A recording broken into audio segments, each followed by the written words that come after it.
The year was 1878, or perhaps it was closer to 1880. Time in the Arizona Territory did not move in straight lines. It pooled, like heat on the veranda of the Dry Creek Saloon. The heat itself was an entity. It was not merely hot. It was a physical weight that pressed the alkali dust deep into the weave of Evelyn Hart's gray traveling suit. Dry Creek was less a town and more an argument with the desert. It was a raw scrape of timber and canvas set against the towering, sheer cliffs of the Mogollon Rim. The rock was a deep, lacquered red, like dried blood, and it held the sun's fury long after the sun itself had vanished. Evelyn, at 22 years of age, felt she had aged a decade in 2 weeks. She was a woman from the East, a place of soft rain, green hills, and middle-class expectations. She had come west as an apprentice nurse to Dr. Townsend. The doctor was a good man, or had been. Now his hands shook most mornings, a tremor that only the amber liquid in his bottom desk drawer could calm. But his eyes, she noted, were still sharp, still aware. Her own hands were steady. She kept them scrubbed clean, a difficult feat in a place where the wind carried grit into every corner, onto every surface. She worked, she observed, she kept her counsel. But she was not here for Dr. Townsend. She was not here to nurse prospectors with broken limbs or saloon girls with fevers. She was here for Lydia. Her sister, Lydia Hart, who had always been the bright one, the reckless one. Lydia, who had left the East 2 years prior, chasing a dream that landed her dancing on the stage of the Dry Creek Saloon. Lydia, who was now missing. Evelyn had arrived to find only whispers and averted gazes. Lydia had vanished 3 weeks ago. Vanished right after she had written to Evelyn, her handwriting frantic, claiming she had found proof. Proof of a vast land scheme, of stolen water rights. The air in Dry Creek was stretched thin. It vibrated with unspoken tensions. The railroad was coming. Its iron spine was being laid, spike by spike, across the territory, and the Black Mesa Company, led by a man named Silas Black, intended to steer its path. A new silver strike, rumored north of town, had drawn a fresh tide of desperate men, and where desperate men gathered, others came to prey on them. Horse thieves, they said. A gang called the Lead Jacks, led by a man named Boone Rickard. The only official presence was Marshal Pike, a broad-shouldered man with a tin star and cold eyes. He was a former military officer, but it was common knowledge he drew his true pay from the Black Mesa Company. The nearest army post was at Fort Verde, a full day's hard ride away, and they seemed concerned only with the railroad's progress, not the town's justice. This entire place was a powder keg, and Lydia, it seemed, had been holding the match. The rumors were persistent. Lydia had kept a notebook, a small, leather-bound book. In it, she had detailed the bribes paid to a territorial judge, the maps of the land Black Mesa intended to seize. Lydia had been silenced, or Evelyn prayed. She was merely hidden, miles away, high on the rim. Kohana watched the heat shimmer rise from the valley floor. He moved with a silence that was part of the land itself. The wind cooled the sweat on his brow. It carried the sharp, clean scent of the creosote bush, the plant that was his namesake, the plant that thrives in drought, that smells of the coming rain. He was Chiricahua Apache.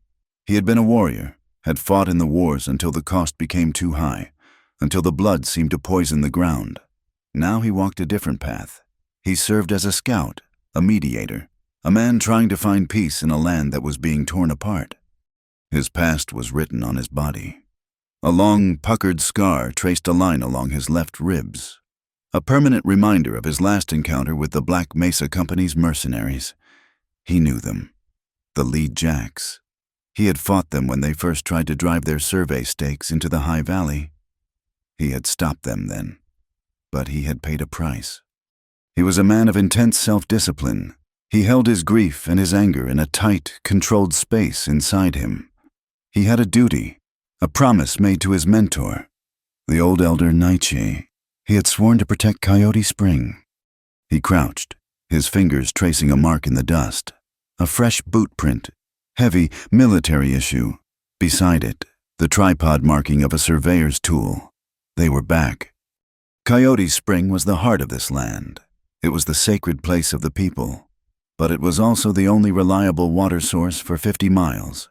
In this desiccated country, water was more than life. It was power. Whoever controlled the spring controlled the territory. They controlled the ranchers, the new settlers, and the Apache. Silas Black knew this. The railroad needed water for its steam engines. The silver mine needed water for its sluices. Kohana knew Black did not just want the land.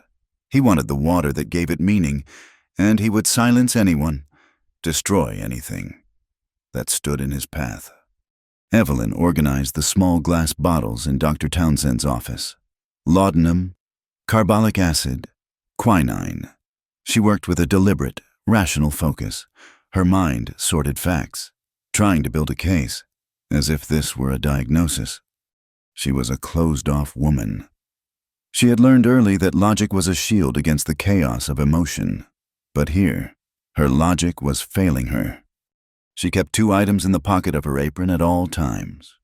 The first was Lydia's veil, a length of cheap black lace, the kind the saloon dancers wore. It still carried the faint, powdery scent of her sister, mixed with saloon smoke and fear. Evelyn's fingers often strayed to it, a tangible link to the woman she had to find. The second was the unfinished letter.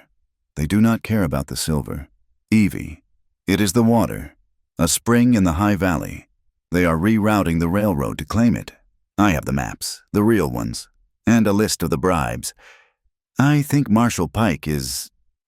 The letter stopped there, but there was another fragment, found in Lydia's rented room, tucked inside a book, a page torn from a journal. The sandstorm was terrible. I thought I was dead. An Apache man found me. He saved my life. He knew the wind. He said he moved like a part of it. Evelyn did not know what to make of this. An Apache. The sounds of the town filtered in through the open window. Dust and the sharp tang of horse manure. Boone Rickard is in town, a man's voice said, low and urgent. He and a dozen of his lead jacks. They are staying at the saloon, on Black Mesa's coin. That means Black himself is not far behind. Pike was just over there, drinking with them, thick as thieves. Silas Black, Boone Rickard, Marshal Pike. The names formed a triangle, a cage.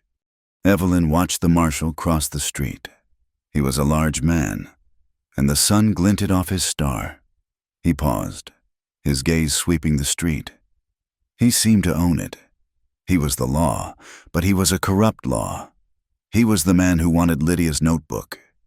He was, Evelyn felt with a cold sickness, the man who had taken her sister. She folded the letter, her knuckles white. Her logic was not a shield. It was a flimsy wooden door against a tidal wave. Kohana saw them from the rocks. The lead jacks. They rode into Dry Creek not like thieves, but like a conquering patrol. Their leader, Boone Rickard, sat his horse with a brute's arrogance. Kohana remembered that arrogance. He remembered the look in Rickard's eyes when he had given Kohana the scar. They dismounted at the saloon, Marshal Pike stepping out to greet them, not with handcuffs, with a handshake. This confirmed Kohana's fears. The Black Mesa Company was moving. They were done surveying. Now, they were preparing to take... Kohana felt the old warrior's instinct rise, the urge to strike, to protect. But Naichi's words echoed in his mind. A rock withstands the flood. A stone endures the wind. Do not be the flood. Be the rock. He was disciplined. He would be the rock. He would watch. He would wait. The town was a sick place, full of men who saw the land only for what they could take from it. They did not see the balance. They did not understand that to kill the spring was to kill everything, including themselves. As dusk settled, painting the cliffs in shades of purple and deep orange, Evelyn left the clinic. The air had cooled. But the tension in the town had not. She needed to walk, to think. Her path took her past the town well. It was the only source of water for Dry Creek, fed by a slow seep from the high country. A small group of ranchers stood near the new trough, their voices edged with worry. "It is down another foot since yesterday," one said, kicking the dry dust. "If that big spring in the high valley stops, this seep stops. We all know it." "That is Coyote Spring," another said, spitting tobacco juice. "And Black Mesa says their new charter gives it to them. Pike is posting guards on the trail tomorrow." Evelyn froze. Coyote Spring. The name from Lydia's notes. The water. It all came down to the water. This was the moral fire at the center of the conspiracy. This was the lifeblood Silas Black intended to steal, to bottle up for his railroad and his mines. She clutched the lace veil in her pocket. She was an Eastern woman, trained in logic and healing.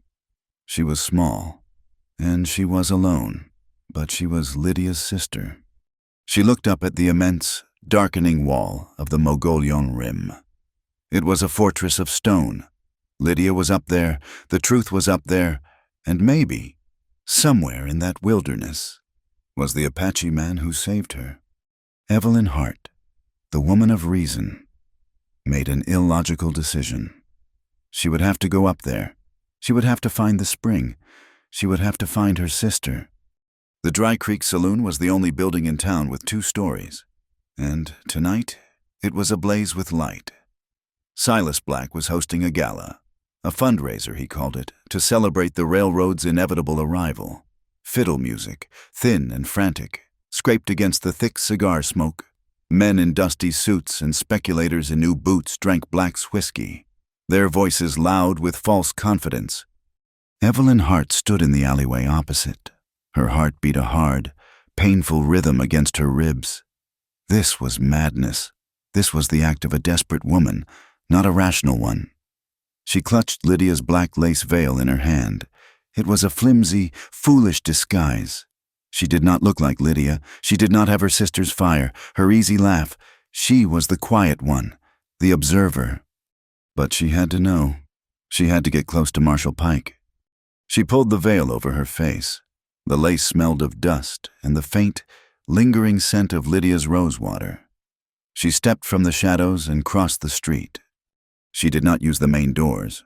She used the side entrance, the one for the saloon girls, and slipped into the throng. The heat was immediate. A wave of sweat, whiskey, and unwashed bodies.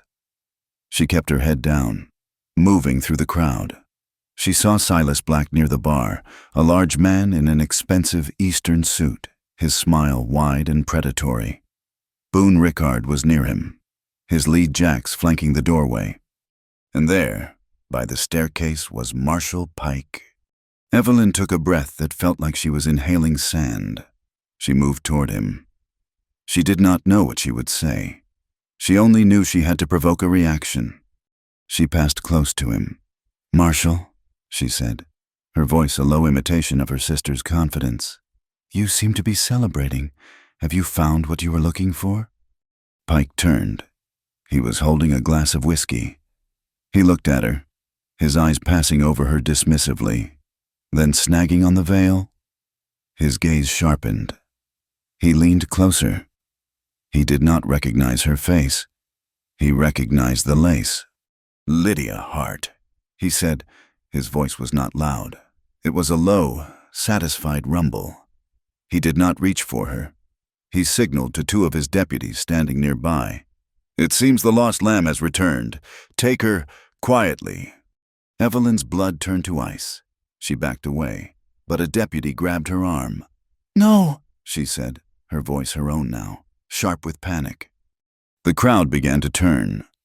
Sensing the disturbance, "Take her to my office," Pike ordered, his voice rising. Suddenly, the night erupted. A series of loud explosions boomed from outside, one after another. Fireworks. Bright bursts of red and green lit the windows, celebrating the railroad. In the precise moment of that first explosion, The hand that held Evelyn's arm was gone, its owner grunting in pain. A shadow dropped from the landing above. Before she could scream, a hard hand covered her mouth, and another arm, solid as oak, wrapped around her waist. She was lifted. She felt herself being hauled bodily upwards, over the railing of the staircase onto the landing. "If you want to live, be silent," a low voice commanded in her ear. She looked. He was dressed in the rough clothing of a horse wrangler or a scout. His face was hard, angular, and his eyes were dark and intense. He was Apache. He pulled her toward a back room, then kicked open a door that led to an external staircase. He pushed her out onto the flat roof of the kitchen annex. Below them, the alley was chaos. Pike's men were shouting, confused by the fireworks and the sudden disappearance. "They are on the stairs," he said, pulling her across the roof. They ran. They jumped the gap from the saloon roof to the assay office. Evelyn's lungs burned. Her eastern boots slipped on the wooden shingles. He held her upright, his grip iron. Shots rang out. Not fireworks, bullets. They splintered the wood near her feet. Boone Rickard was in the street below, aiming his rifle. "This way." He pulled her over the edge, dropping them into the narrow, dark alley between the assay office and the feed store. They were trapped. The alley was a dead end, and she could hear Rickard's men pounding the dirt, coming around the building. The Apache man did not pause. He pushed her flat against the brick wall, shielding her with his body. He drew his pistol. Across the main street, perhaps 30 yards away, hung a single oil lamp, casting a greasy, yellow light. He fired. The sound of the shot was flat. The glass of the lamp shattered. Oil and flame spilled down the post, and the street was plunged into darkness. "Go!" he hissed. He shoved her toward the end of the alley, toward the open desert that began where the town ended. "Run toward the largest saguaro. Do not stop." "What about you?" she cried. "Go." He turned and fired again, this time into the ground at the alley's entrance, sending the pursuing men scrambling for cover. Evelyn ran. She ran as she had never run in her life. She ran from the town, her chest aching. She did not look back. She found the saguaro, a massive, ancient cactus with arms raised like a silent god, and collapsed behind it. She was shaking so violently she could barely stand. She waited. The sounds of the town were distant now, shouts and confusion. Minutes passed, 10, 15.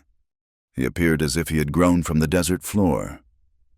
He made no sound. He stopped 10 feet from her. In the faint starlight, she saw a dark stain spreading across his left forearm. He was bleeding. The panic evaporated, replaced by the sharp, cold clarity of her training. "You are hurt," she said. He glanced at his arm as if it were a mild inconvenience.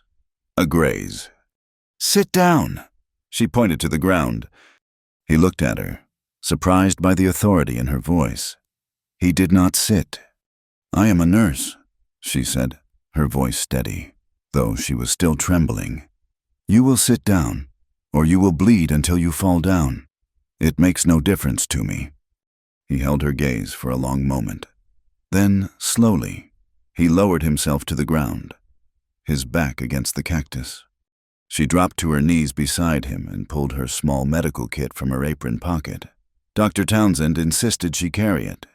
She pulled out a clean rag, a needle, and a coil of silk thread. "This will hurt," she said. She poured a small amount of carbolic acid from a vial onto the rag, her hands moving with precision. "It is not my first wound," he said, his voice tight. She cleaned the gash. It was long, but not deep. A bullet's kiss. He did not flinch, though she saw the muscles in his jaw clench. She began to stitch, her movements quick and efficient. He watched her. He watched her hands, pale and steady in the starlight, weaving the thread. "You are trouble," he said. "You saved my life," she countered, not looking up. "Where is the heart, woman?" Evelyn paused, the needle halfway through a stitch. "What?" The saloon dancer. Lydia Hart. Where is she? Where is the book? Evelyn's head snapped up. She looked straight into his eyes. Who are you? I am the man who wants the book that she stole. The pieces clicked into place. The letter. An Apache man found me. He saved my life. The sandstorm. Evelyn whispered. It was you. You are the man from my sister's letter. He went very still. You are her sister. I am Evelyn Hart. She tied off the final stitch and cut the thread. Lydia is missing. That is why I am here. That is why I was at the saloon.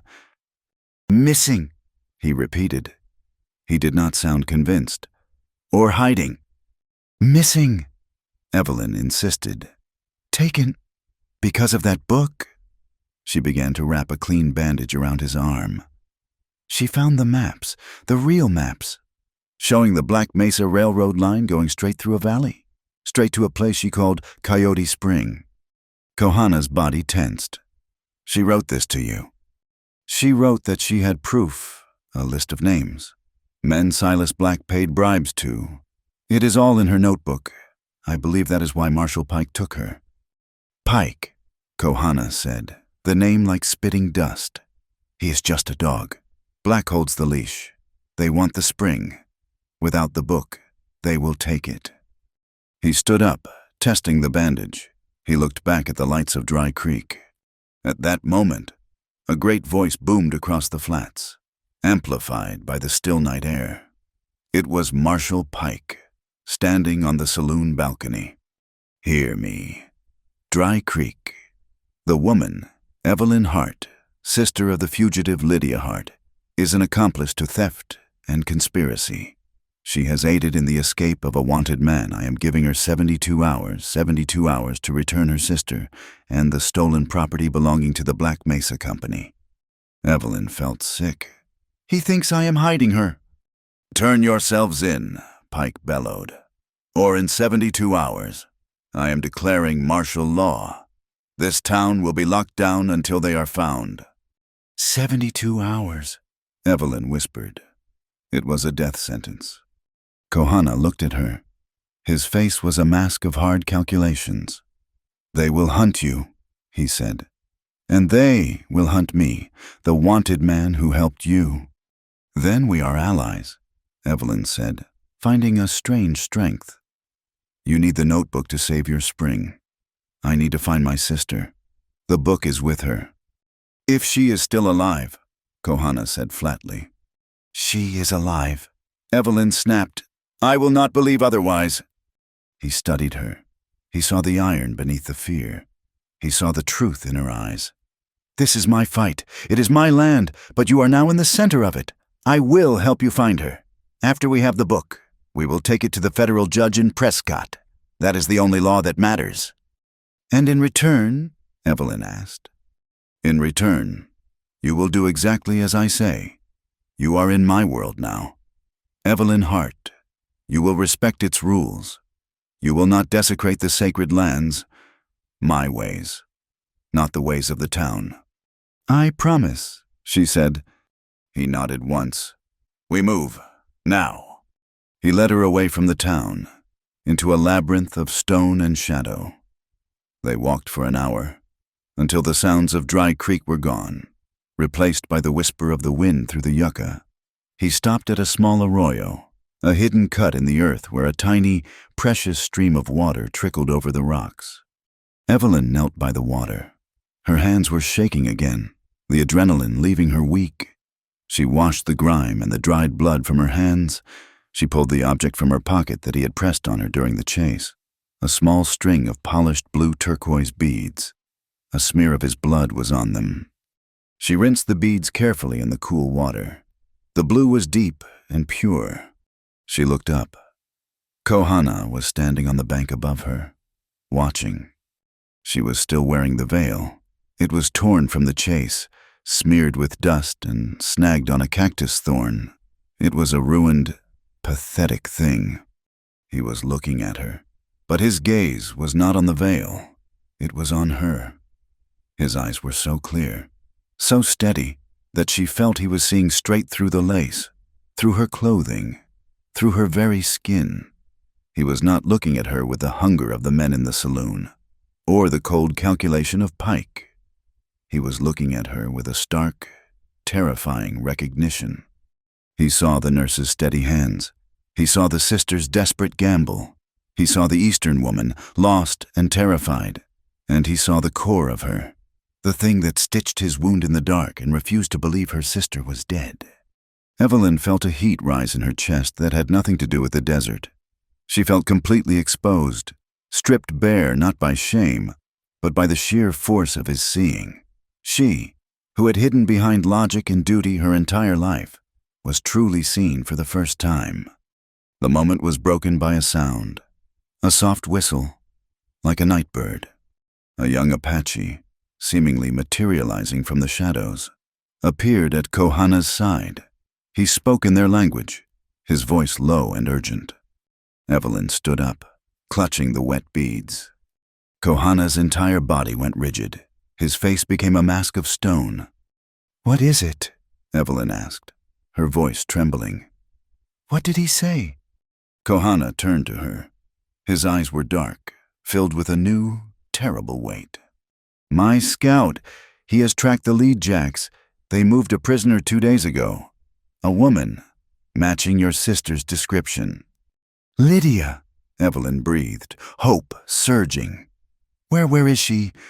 Kohana's gaze met hers. His voice was flat, heavy as the rock beneath their feet. "They are holding her at the one place they are preparing to seize. They are keeping her at Coyote Spring." The word struck Evelyn with the force of a physical blow. Coyote Spring, the sacred place, the one location Kohana had sworn to protect. "No," she whispered. "That cannot be. It is a trap." "It is their fortress," Kohana said, his voice hard. The young scout, Taza, had already melted back into the night. "They hold the high ground. They control the water, and they hold your sister there to bait the trap." "Then we must go," Evelyn said, her mind seizing on the one clear objective. "Go." His voice was cold. "You would lead me to bring war to a place I am sworn to keep peaceful. You would have me lead Rickard's men, Pike's men, straight to the heart of my people. It is where my sister is. Your sister is one life. That spring is the life of an entire people, of the land itself." The conflict carved new, hard lines around his mouth. He was caught between his promise to Naichi and the imperative to act, to save his land. He needed the notebook. To get the notebook, he had to find Lydia, and Lydia was in the one place he could not attack. "There must be another way," Evelyn said, her voice pleading. "There is," he said, turning from her. He began to move up the arroyo, his pace fast, forcing her to scramble to keep up. "We must see Naichi. He will decide." They traveled for hours. The moon rose, casting the world in shades of silver and black. Kohana moved without sound, a flowing shadow, while Evelyn felt clumsy and loud. Her Eastern boots were not made for this. She slipped on loose scree, her breath tearing at her lungs. He never slowed, but she knew he was aware of her every stumble. Finally, as the sky began to pale with the first hint of dawn, he stopped. They stood on the edge of a high mesa, looking down into a hidden valley. It was green, in the midst of the red rock desert. It was a miracle of cottonwoods and willow. In the center, water pooled, shining like a sheet of dark glass. Coyote Spring. And on the banks, nestled in the trees, was a small settlement of wickiups. This was not a war camp.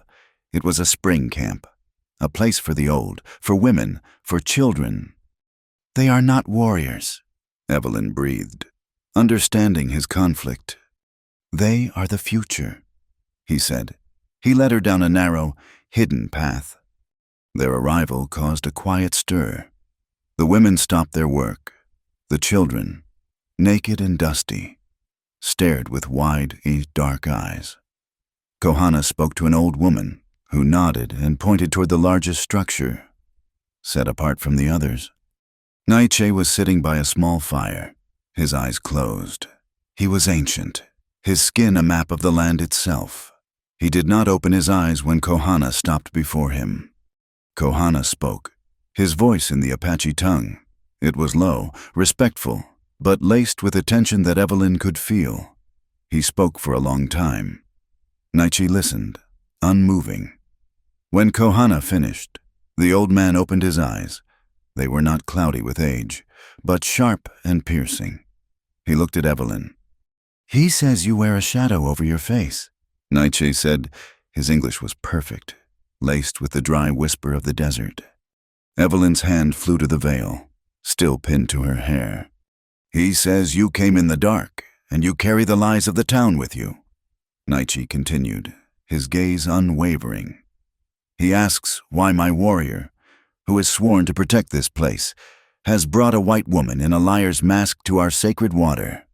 Evelyn felt a flush of shame. "I meant no disrespect. I was afraid." "Kohana says you seek your sister," Nietzsche said, "and a book. He says you would go to war for this book." "I would go to war for my sister," Evelyn corrected, her voice finding its strength. "The book is your fight. It is your land they mean to steal. You separate the two," Nietzsche observed, "but they are the same. The lead jacks hold your sister. They hold our water. We cannot free one without freeing the other. But we cannot attack. We are not warriors. We are elders and mothers."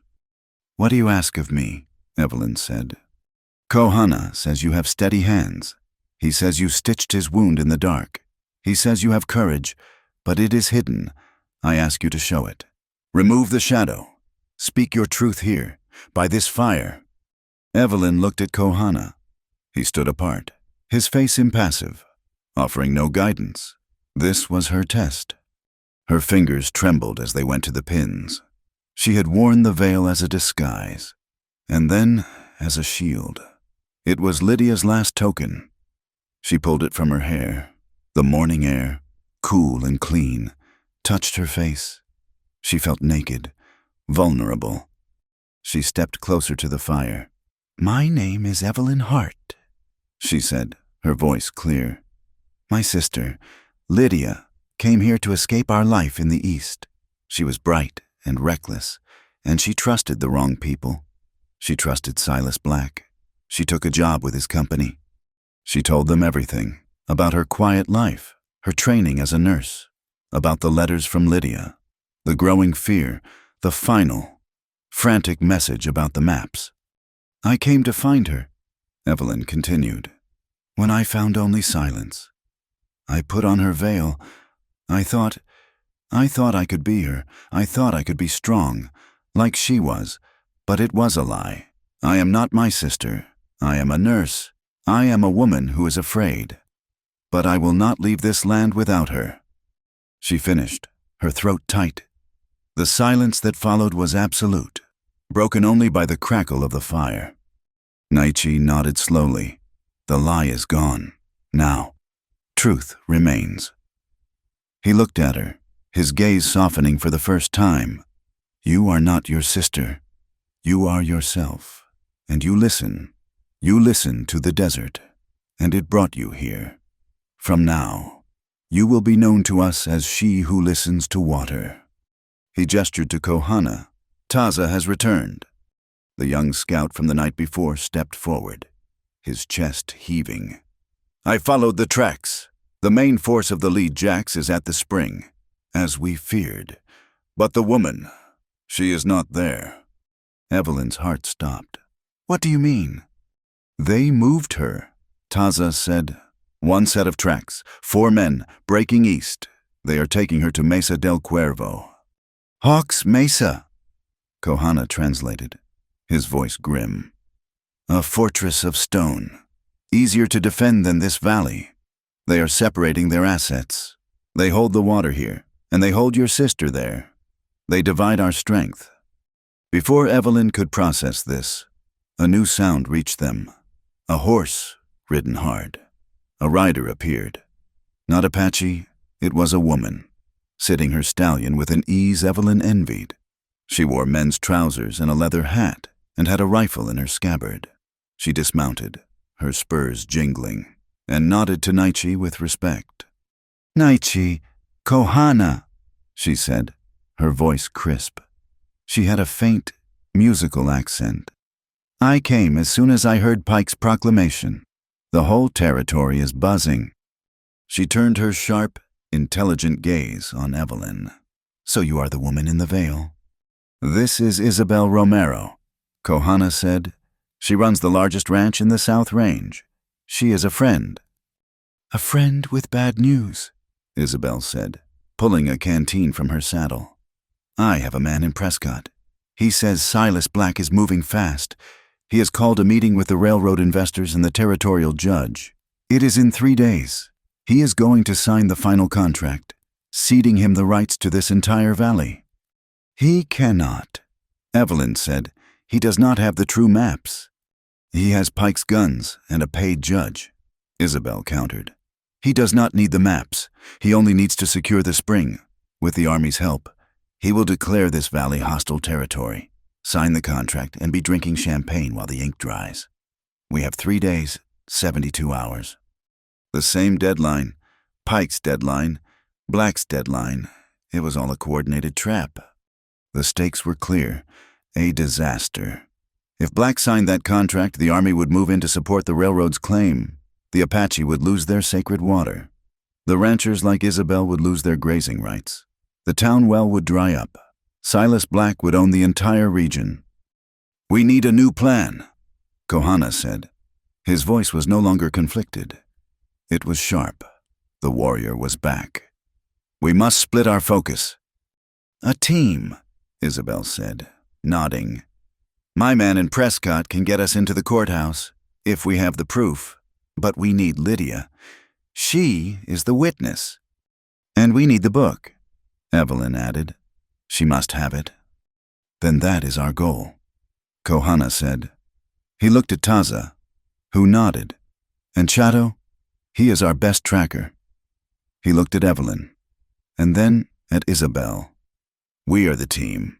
Taza and Chato will guide us. We ride for Mesa del Cuervo to free your sister. Then we ride for Prescott to stop that contract." "A rescue and a legal fight, all in 3 days," Isabel mused, rubbing her chin. "It is impossible. I love it. I am in, Evelyn said, though her hands were shaking. "Good," Kohana said. "Rest for 1 hour. Taza, find Chato. We leave." The camp moved with new purpose. Horses were prepared. Water skins were filled. Kohana approached Evelyn as she checked the bandage on his arm. It was clean, healing well. "You will need to ride," he said, his voice softer than she had heard it. "And you will ride like the wind. No complaint, no falling behind." "I will not fall behind," she said, tying the bandage. "This is a good knot, an Eastern knot. It will hold." "An Eastern knot," he repeated, testing it. "Good." He paused. "You spoke truth to Naichi. That was brave." "It was just the truth," she said. "That is often the bravest thing." He turned to go, but hesitated. "That night, in the sandstorm, your sister, she spoke of you. She said you were the strong one, the one who could fix anything." "She was wrong," Evelyn whispered. "I cannot fix this." "We will see," he said. They rode out an hour later, a small, desperate band against a vast desert. Kohana, Evelyn, Isabel, Taza, and Chato. The dual mission felt crushing. Rescue Lydia. Stop the land grab. That night, they made a cold camp in a deep arroyo. The air was frigid. Isabel shared her jerky. Taza and Chato took turns on watch. Evelyn sat apart, shivering, pulling her thin cloak around her. Kohana sat by a different rock, sharpening his knife. The silence between them stretched, filled only by the wind. "You are cold," he stated, not looking up. "I am fine." He stopped his work and came to her. He did not touch her, but sat near her. "My brother was killed by men like Rickard," he said, his voice very low, meant only for her. They came for water. He tried to stop them. He was young. He thought he could fight them all. He died for this spring. Evelyn looked at him, shocked by the sudden confidence. I'm sorry, Kohana. My loss makes me strong, he said. It reminds me what I fight for. What is your loss? She who listens to water, what makes you strong? My parents, she said, the words stiff. They died of fever. I was 16. I nursed them both. I failed. Lydia, she ran. She could not bear the sickness, the quiet. I stayed. I cleaned the house. I paid the bills. I buried them. I have been alone since then, until I came to find her. He was silent, watching her. He saw the grief she held so tightly, the rigid control that she called logic. You did not fail, he said. You endured. That is your strength. You are the rock. You endure. He reached out, not to her, but to the dust between them. He drew a small circle. This is our camp. Outside, the night is large, but in here, we share our stories. We are not alone. Example, she thought he was teaching her to ride, to see the world as he did, and she was teaching him. Just then, Chato returned from his scouting run. He slipped into the camp and knelt by Kohana. Riders, Chato whispered. Coming from Dry Creek. They are posting papers. Kohana and Isabel rose, moving to the edge of the arroyo to watch the riders pass on the trail above. Evelyn joined them. The men were Marshal Pike's deputies. They stopped at a trail junction, nailing a paper to a large mesquite tree. When they rode on, Taza slipped out and retrieved it. He brought it back to the dim light of their hidden camp. It was a wanted poster. Reward, Isabel read, her voice tight with anger. $500 for the capture, dead or alive, of the Apache known as Kohana, and the woman known as Evelyn Hart, accomplice, last seen wearing a black lace veil. The town had turned. Pike had made good on his threat.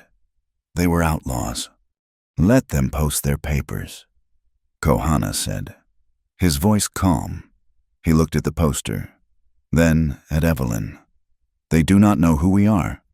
They are hunting a warrior and a woman in a veil. He looked at Evelyn, and his eyes were not cold. But we are a rock. We are a nurse, and we have less than 3 days to save the water, and your sister. They rode north, into the broken teeth of the land. Kohana set a relentless pace, pushing the horses, pushing them. He, Taza, and Chato moved like water, flowing over the rock. Isabel kept pace, her face set in a determined mask. Evelyn was the weak link. Her thighs burned, her spine ached. She was not a rider. She was a nurse.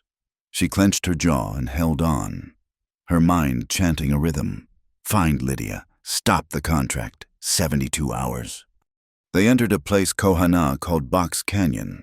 The name was accurate. The walls of red rock rose sheer on both sides, hundreds of feet straight up, leaving only a sliver of blue sky above. The path was narrow, barely wide enough for 2 horses, and littered with boulders. This place is a trap, Isabel muttered, her hand straying to the rifle in her scabbard. It is the only way, Kohana said, his eyes scanning the rim above. And it is faster.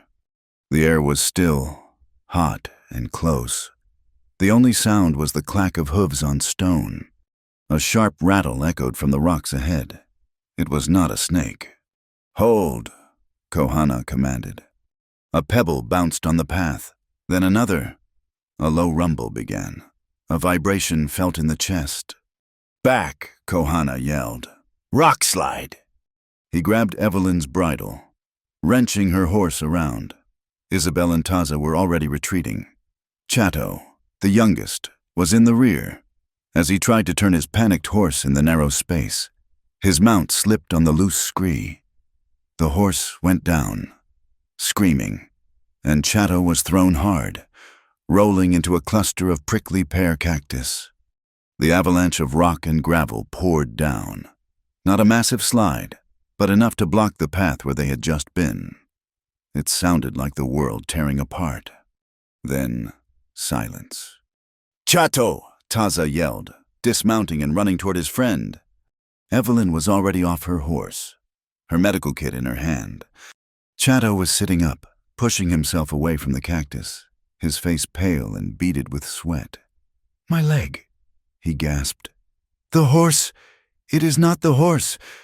Evelyn saw it. 2 small, distinct punctures on his calf, just above his boot line. A dark, oily blood was already welling up. "Rattlesnake," Isabel breathed, her hand going to her mouth. "He was thrown into its nest." Taza froze. Kohana looked at the bite, his face grim. In this heat, so far from camp, it was a death sentence. The boy had maybe an hour. Evelyn did not hesitate. "Lay him flat. Taza, hold his shoulders. Isabel, my bag." She knelt beside Chato, her mind cold and clear. The panic was gone. This she understood. Sickness, wounds. "Chato, this will hurt," she said, her voice calm and absolute. She pulled a small, sharp knife from her kit. She did not wait for an answer. She made 2 quick, shallow cuts, crisscrossing the fang marks. "Evelyn, what are you—" Kohana started. She ignored him. She put her mouth over the wound. "Do not," Kohana commanded, grabbing her shoulder. "The poison." "It is his only chance," she snapped, shaking him off. She pressed her lips to the wound and sucked hard. The coppery, bitter taste of blood and venom flooded her mouth. She spat it onto the sand, a dark, viscous clot. She did it again and again. She worked fast, her movements economical. She felt the boy's life in her hands, a small, fluttering pulse. After a 4th time, she stopped. She rinsed her mouth with the last of her water. She looked at Chato. His eyes were wide with fear, but he was breathing more evenly. She took a vial of powder from her kit and made a quick paste, packing it onto the wound, then bound it tightly with a clean linen bandage. "He will be sick," she said, sitting back on her heels, her own face pale. "Very sick, but the worst of it is out. He will live." The 3 of them stared at her. Taza looked at her as if she were a holy woman. Isabel let out a long, slow breath. Kohana knelt beside her. He looked from Chato's leg to her face. He did not say thank you. He said, "You are a good warrior, she who listens to water." They had to rest. They found shelter at an old, abandoned postal station, a single adobe building slowly dissolving back into the desert. Taza and Kohana made Chato comfortable in the shade while Isabel stood watch. Evelyn, restless, explored the ruined station. The wind whistled through the collapsed roof. In the one remaining room, a desk had been smashed, its contents scattered. She nudged a pile of rain-soaked papers with her boot. Something was underneath, a piece of oilcloth. She knelt and pulled it out. Inside, protected from the worst of the weather, were 2 items. The first was a map, or half of one. It was charred at the edges. It showed the rail spur, but it also showed a dotted line heading straight for the high country, straight for Coyote Spring. The second item was a receipt, an invoice for 10 cases of blasting powder and coal, delivered to the Dry Creek Marshal's office. It was from the Black Mesa Company. At the bottom, in bold, arrogant strokes, was a signature, M. Pike, Marshal. "Kohana," she called, her voice quiet. He was at her side in an instant. He looked at the papers. "This is it," Evelyn said, her fingers tracing the signature. "This connects Pike directly to Black Mesa. This is the proof of the conspiracy, the blasting powder. My God, they mean to dynamite the spring if they cannot hold it."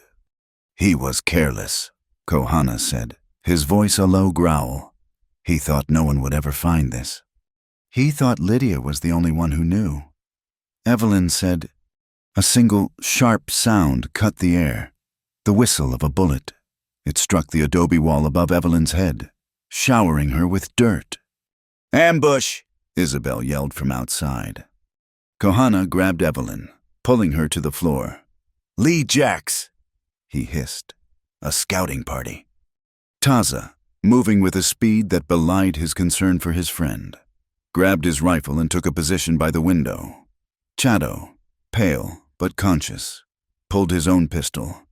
Another shot, then two more. They were pinned.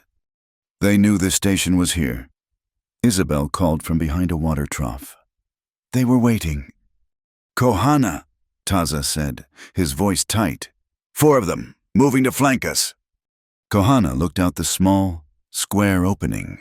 He saw the men, moving from rock to rock, trying to surround the building. "When we came in," Kohana said, "I saw the tracks. I told Taza to set a trap, on the far trail." "A trap?" Evelyn asked. "Yucca," Kohana said, "a rope, stretched low." As he spoke, one of the charging men, eager to get the drop on them, hit the tough, fibrous rope. His horse somersaulted. Screaming, the man was thrown clear, his rifle skittering across the rocks. "Now," Kohana ordered. Taza fired. His shot was true, striking the rifle of another man, making him cry out. Isabel fired from her position, driving a third man to cover. The fourth man, the one who had been thrown, recovered. He saw Kohana in the window. He raised his pistol. Evelyn was near the door. Isabel had left her spare rifle leaning against the wall. Evelyn had watched the others load and fire. She had cleaned these weapons. She had never fired one. She did not think. She grabbed the heavy rifle, braced it against the doorframe, aimed at the man, and pulled the trigger. The recoil slammed into her shoulder, a brutal, painful kick that knocked her backwards. The explosion was deafening. She missed him. The bullet whined off the rock 3 feet to his left, but it was so close, his hat was torn from his head by the concussion. He dropped to the ground, terrified, scrambling for cover. It was all Kohana needed. He vaulted through the window, moving with a speed she could not believe. He was on the man in 3 strides, his knife at the man's throat. The fight was over. The other 3 Jacks, seeing their partner captured and their element of surprise gone, mounted their horses and fled. Silence rushed back in. The smell of sulfur and fear hung in the air. Taza and Isabel secured the captured man. Evelyn stood by the doorway, her ears ringing. She leaned the rifle against the wall. She looked at her hands. They were shaking. It was not a small tremor. It was a violent, uncontrollable rattling. She could not stop them. She felt humiliated, weak. She had saved Chado, but she had almost collapsed from firing a gun. She tried to clench her fists, to hide the shaking. Kohana walked toward her. He had seen the shot. He had seen her now. He stopped in front of her. His face was unreadable. He looked at her trembling hands. He did not speak. He just reached out, slowly, his eyes asking her permission.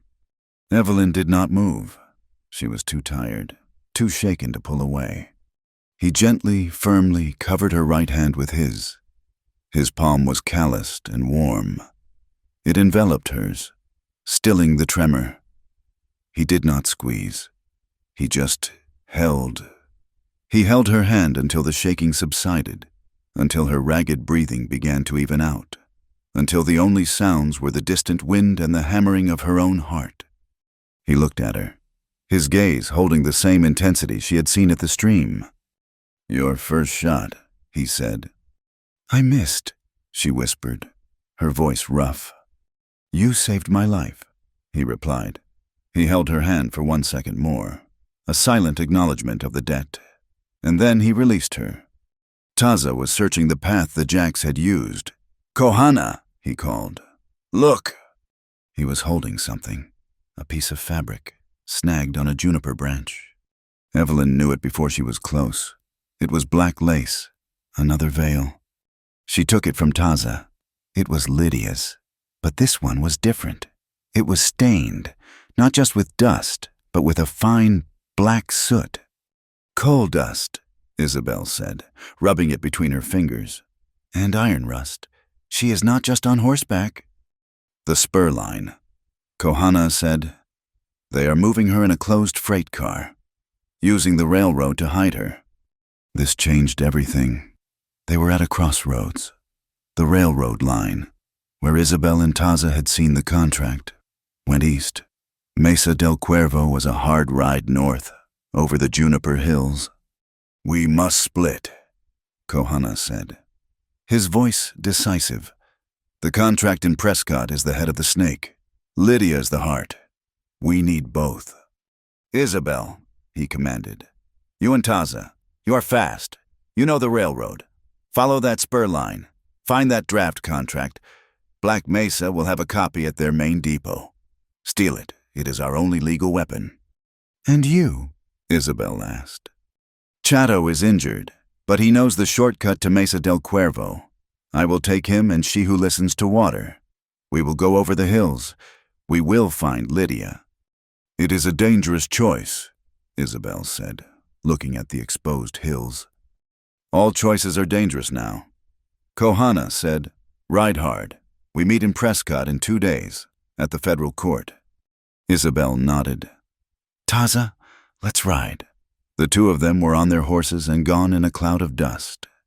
Kohana, Evelyn, and the injured Chato were left alone. They rode north. The shortcut was a brutal, exposed path through rolling hills of juniper and pine. The afternoon sun was a hammer. Chato was fading, leaning heavily on his saddle. And then the sky changed. The blue faded to a sick, bruised yellow. The wind began to howl. Not a breeze, but a physical force. Sandstorm, Kohana yelled over the wind. Now! He pulled them off the trail, into a shallow wash protected by a low cliff overhang. He half-lifted Chato from the horse, pulling him and Evelyn into the small pocket of rock. The storm hit. It was not wind. It was a solid wall of sand and grit that screamed past their shelter. It was the sound of the world being scoured clean. Evelyn covered her face, pressing herself against the rock. This was what Lydia had described. This was the terror of the desert. She felt a raw panic rising. A hand gripped her shoulder. Kohana! He was huddled close, his body shielding Chato. Do not fight it, he shouted, his voice barely audible. Breathe, slowly. It is the desert's breath. It is not angry. It is just breathing. Breathe with it. Evelyn forced herself to listen. Beneath the roar, there was a rhythm. She closed her eyes. She focused on the feel of his hand on her shoulder, solid as the rock behind her. She forced her lungs to match the slow, immense rhythm of the storm. Her panic subsided, replaced by a strange, weary calm. She was learning to trust the land. Miles away, the same storm battered a temporary railroad depot. In the chaos, as men fought to secure canvas and tie down equipment, two figures slipped through the shadows. Isabel Romero moved like a cat. Taza created a distraction, toppling a barrel of grease near the main tent. While the guards swore and ran, Isabel slipped into the foreman's office. It was a mess of manifests and maps. She had 1 minute. She did not look for Lydia. She looked for the legal case. She found a locked dispatch case. With a steel tool from her belt, she broke the lock. Inside, beneath a stack of payroll sheets, was the document, a draft of the contract. She scanned it. It gave the Black Mesa Company exclusive water rights to the entire Mogollon Rim, citing military necessity, and stapled to the back was a list of stockholder addendums, a list of names, the county judge, 2 territorial senators, all assigned shares in the new venture. Proof of bribery, she whispered. She tucked the papers into her shirt. She was out the window and back on her horse before the guards even noticed the lock was broken. The storm passed as quickly as it came. Night fell, leaving the world scoured and clean. The air was cool. Kohana, Evelyn, and Chato, covered in grit but alive, moved on. They traveled by starlight, Chato now riding with Kohana, slumped against his back. They reached the base of Mesa del Cuervo just before dawn. It was a fortress, a flat-topped mountain, its sheer cliffs rising 1,000 feet. "How do we get up?" Evelyn whispered. "There is one path," Chato murmured, his voice weak. "The Hawk's path. There." Kohana led them to a narrow crack in the rock, a path so steep it was barely a staircase. They left the horses and began to climb. Near the top, they found a wide ledge, hidden from below. A cave was cut deep into the rock. A small fire burned near the entrance, casting flickering shadows. 2 guards sat by the fire, their rifles across their knees. Evelyn's heart hammered. They were here. And then she heard it. A faint, tinny, metallic sound. A jingle. It was the sound of the tiny bells Lydia used to sew into the hems of her dancing veils, the ones she wore for special performances. Lydia was in that cave. As Evelyn watched, a large man stepped out of the shadows and kicked the fire, sending sparks into the air. He was a mountain of a man, his face scarred. It was Boone Rickard. He was guarding Lydia himself. The moon was a memory. The night on the mesa was absolute, a black velvet void that pressed against the eyes. Boone Rickard kicked the fire again, cursed at the 2 guards, and disappeared back into the darkness of the cave. "He is restless," Kohana whispered. He, Evelyn, and Chato were pressed into a shallow fissure in the rock, 100 feet from the cave entrance. Chato was weak, his leg throbbing, but his eyes were sharp. "That is good. A restless man is a careless man." "The herbs," Evelyn whispered back, her voice barely a breath. She held a small cloth pouch. "In the clinic, Dr. Townsend used this blend, datura root and juniper. He said it made men sleepy and confused." Kohana nodded. "The wind is blowing toward them. Go. Chato will cover you." "Me?" Evelyn's heart seized. "You are a nurse. You move quietly. You are a shadow. I am a warrior. They will look for me.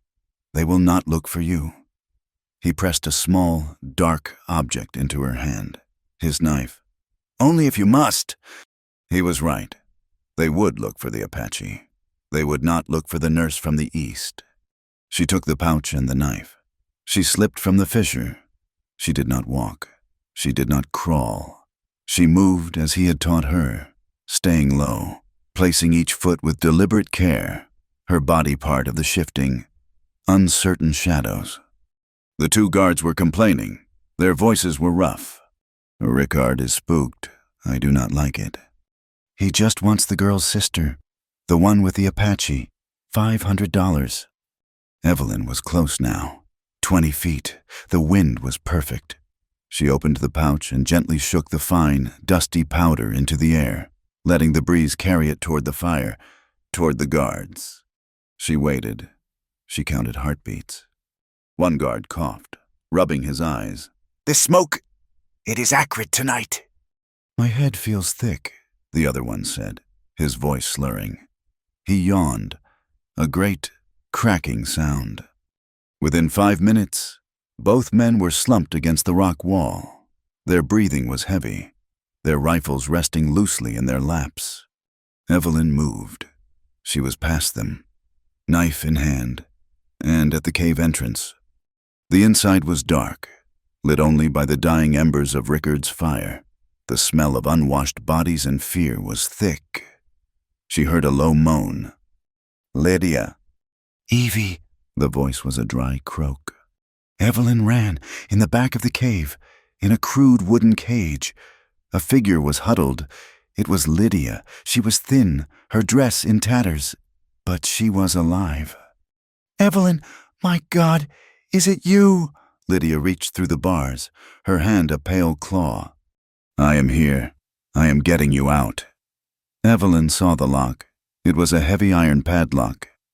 "Rickard," Lydia whispered, her eyes wide with terror. "He has the key. He is checking the perimeter." A shadow fell across the cave entrance.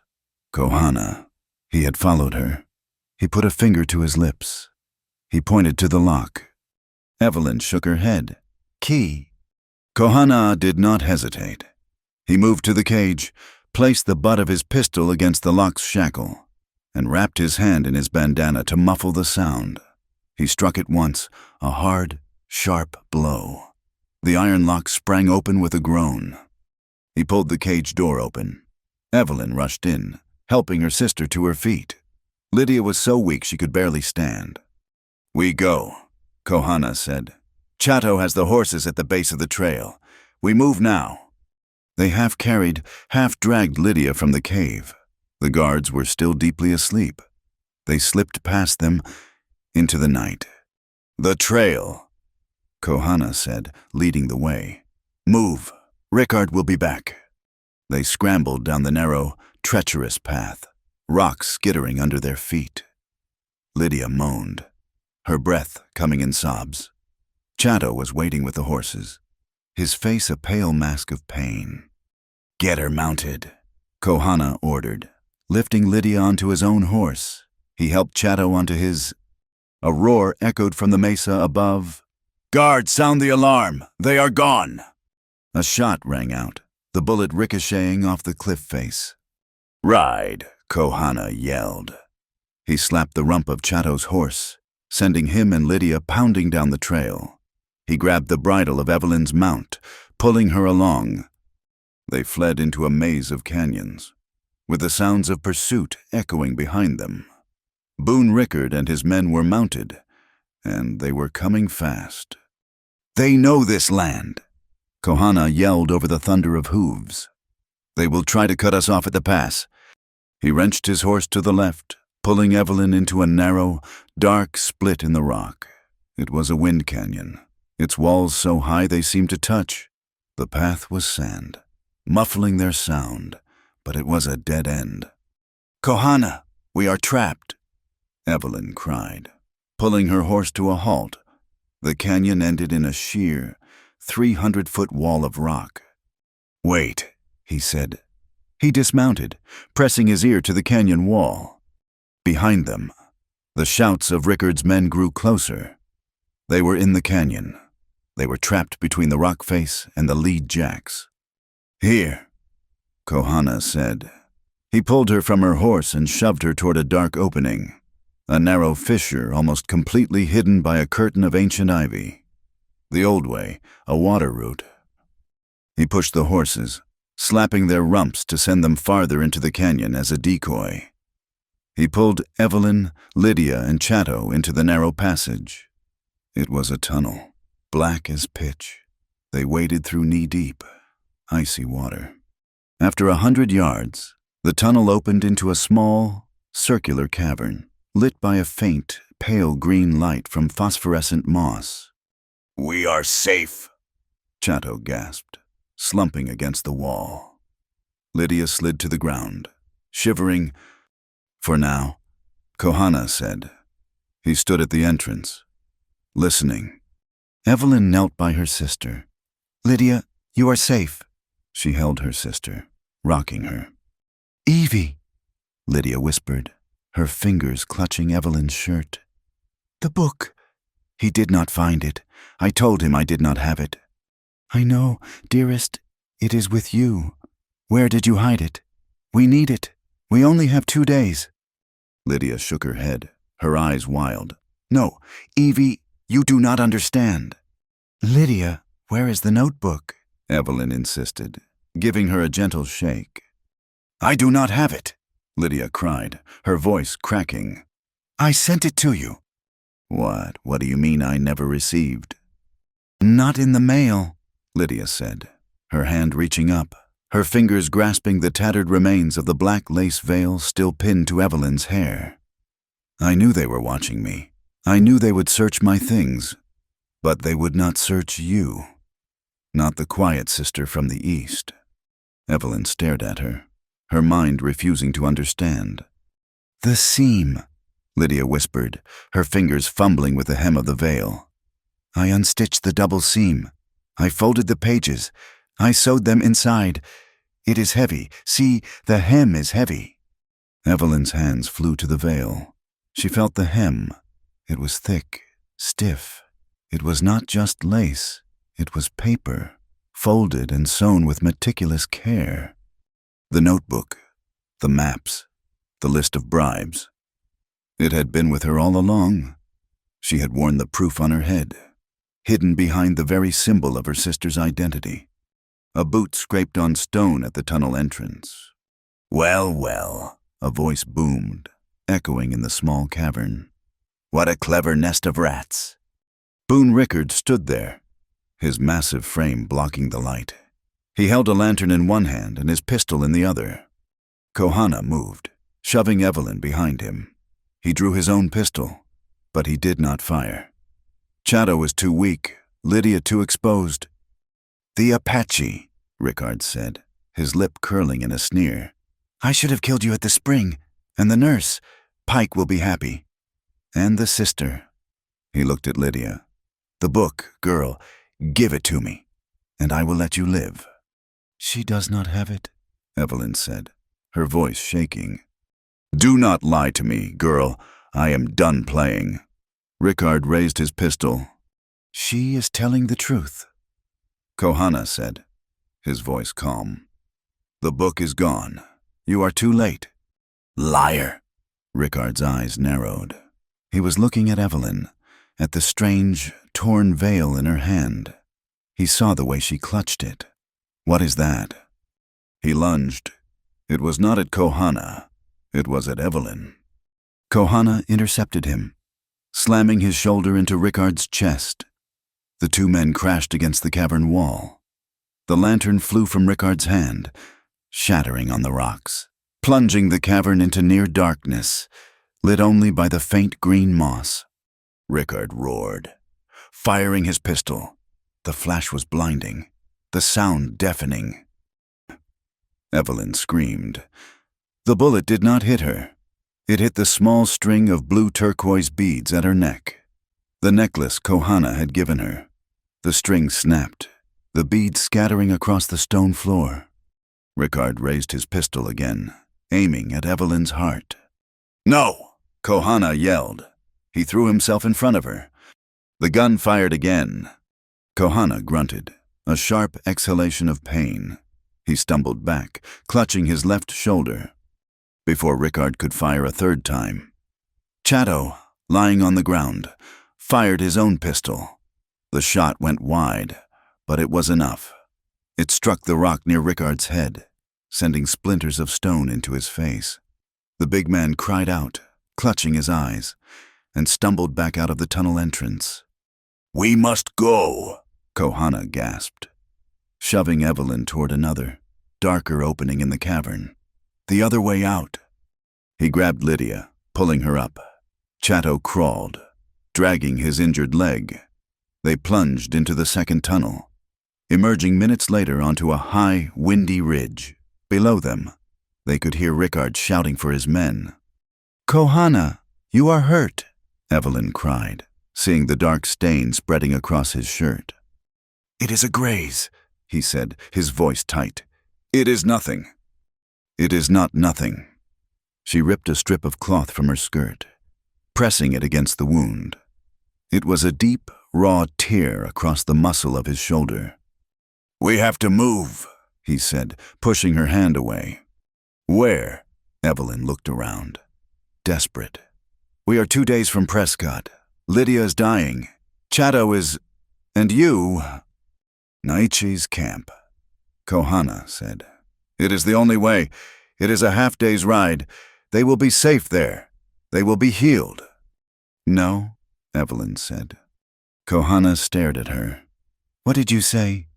"No," she said again, her voice low and fierce. She clutched the veil in her hand. "We have the proof. We have less than 2 days. Pike's deadline, Black's contract. If we go to the camp, we will be too late. The spring will be lost. Everything Lydia did, everything you have fought for, will be for nothing." "I have 2 wounded people," he hissed, his face pale with pain and anger. "I will not abandon them. That is not our way. And I will not let my sister's sacrifice be for nothing," Evelyn shot back. I will not let them win. Then what do you propose? She who listens to water, he demanded. Do you think you can ride to Prescott alone? I will if I have to. They will cut you down before you reach the river, he said. The evidence, Lydia whispered, leaning against the rock. Evie is right. The evidence is all that matters. You must go, Chatto. Chatto knows the way to the camp. He can take me. He is wounded, Kohana argued. My leg is wounded, Chatto said, his voice quiet but firm. My arms are not. I can hold the reins. I know the safe path. I can get her to Naichi. But you must go to Prescott. It is the only way. Kohana looked at them, the two wounded, offering to make the dangerous journey alone. He looked at Evelyn, her face set, her eyes blazing with a desperate, logical fire. He was torn. His duty as a warrior was to protect the weak. His duty as a guardian was to save the spring. He made the choice. Chatto, he said. Take her. Go now. Do not stop. We will meet you when it is done. He turned to Evelyn. We ride. We ride for Prescott. And we do not stop. They traveled for the rest of the night, pushing their horses to the limit. They spoke little, the tension of their argument still hanging between them. Kohana was clearly in pain, his shoulder bleeding sluggishly. As dawn broke, they reached the banks of the Verde River. It was swollen with a mountain runoff, a wide, fast-moving current of brown water. We rest the horses, Kohana said, dismounting. He staggered, his face gray. Evelyn pushed him down, forcing him to sit. You are not fine, she said. She ripped her skirt again, making a proper pressure bandage. You lied. You said it was a graze. It was not the time for truth, he said, wincing as she tightened the knot. When is the time for truth? Kohana, she cried, her fear and exhaustion finally breaking. We just sent my sister, half dead, into the desert with a boy who can barely walk, all for this. She held up the lace veil. All for a piece of paper. What if they do not make it? What if she dies out there? It is my fault. It is my fault, he said, his voice rough. I left them. This is not a game. Kohana, this is her life. It is my life. I am tired of losing people. I lost my parents. I lost Lydia. I will not lose her again. And She stopped, her throat closing. I will not lose you. The words hung in the air, unspoken but heard. The anger drained out of them, leaving only the raw, shared fear. He looked at her. Her face was smudged with dirt and gunpowder. Her hair was a wild tangle. She was the most beautiful, terrifying thing he had ever seen. I am afraid, too, Evelyn, he whispered. He had never called her that before. I am afraid of failing. My brother, he died for that spring. If I lose it, I have lost everything. You will not lose it, she said. We will not lose. He reached out, his uninjured hand. He did not touch her face. He touched the veil in her hand. She trusted you, he said, to carry this, to carry the truth. And I trust you, Evelyn whispered. He leaned in. It was slow, hesitant. He was asking permission. She met him halfway. The kiss was not frantic or desperate. It was as real as the grit on their skin. It was chapped lips and the taste of dust, and the first moment of peace either of them had felt in days. It was a promise. He pulled back, his dark eyes searching hers. No more lies, he said. No more lies. She agreed. He stood up, pulling her with him. We must cross. Prescott is on the other side. There is a bridge, 2 miles south. They rode. The hope was a fragile, new thing between them. They reached the rise overlooking the bridge, and the hope died. The bridge, a long, wooden structure, was engulfed in flames. On the far side, silhouetted against the fire, was a line of riders. At their head, his tin star glinting in the firelight, was Marshal Pike. He had been waiting. He had cut them off. The fire at the Verde River Bridge burned their options to ash. Marshal Pike owned the crossing, but Kohana had not survived this long by yielding to the predictable. He turned their horses, not back, but up, into the sheer, unforgiving cliffs. "There is another way," he had said, his voice raw. "The old path. It will nearly kill the horses. We will ride by starlight." It was a night of pure, agonizing endurance. They climbed trails meant for goats, forded the roaring Verde at a treacherous, rocky shallow far upstream, and galloped across the high plateau. The 72-hour deadline was a hammer at their backs. Kohana's shoulder wound, crudely bandaged, seeped blood. Evelyn's mind was a numb void, focused only on the rhythm of the horse. They arrived on the outskirts of Prescott as the first pale gray of dawn touched the sky. They were not just tired. They were hollowed out, ghosts of themselves. The town was still asleep.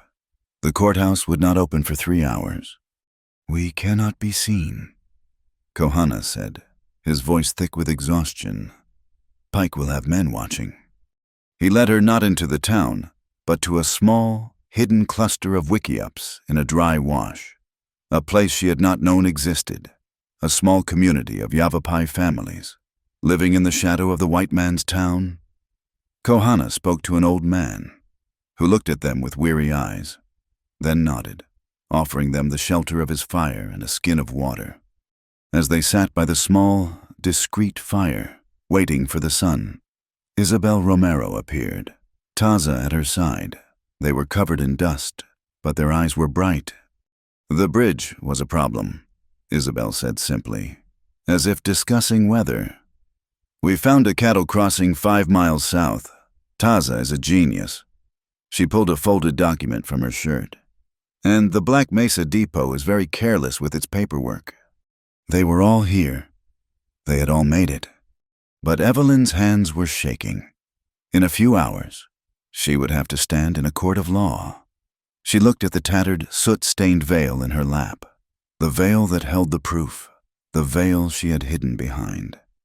"I cannot do this," she whispered, her voice trembling. "I am a nurse, not a witness. They will tear me apart." Kohana knelt in front of her. The firelight flickered across his face, illuminating the pain from his shoulder. But his eyes were clear. He looked at her, and his gaze was the one she remembered from the arroyo, the look that stripped away all her defenses. "You are she who listens to water," he said, his voice low and firm. "You listen to the desert. You listen to your sister. You listen to the dying boy. Now, you must listen to yourself. Who are you?" "Evelyn Hart."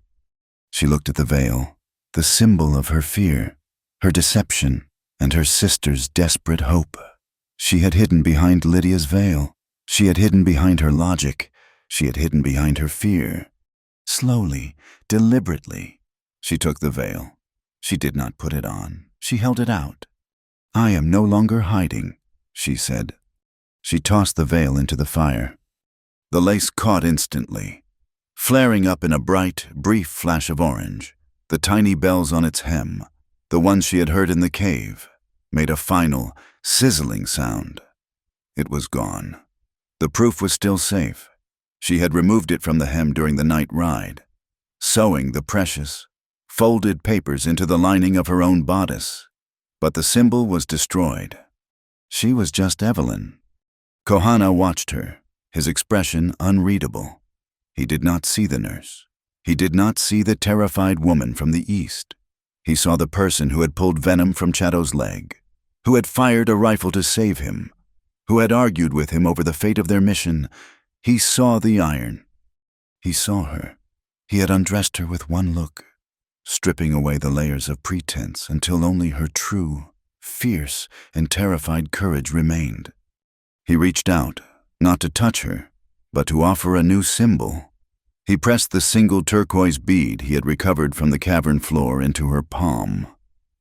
"This was my mother's," he said. "It is a waterstone. It holds the memory of the spring." She closed her hand around it. Naichi gave you your name, he said. The people accepted. He touched his own chest. And I accepted. It was not a declaration of love, not in the way of her people. It was a statement of fact, as solid as the rock beneath them. It was a bond of respect. It was a promise of protection. In that moment, by the fire, in the shadow of the courthouse, he took her name, binding her fate to his. When the sun was fully risen, they walked into Prescott. The courthouse square was not empty. It was filled. On one side, leaning against the saloon, were 24 men from the lead jacks, Boone Rickard not among them. They were armed, their faces arrogant.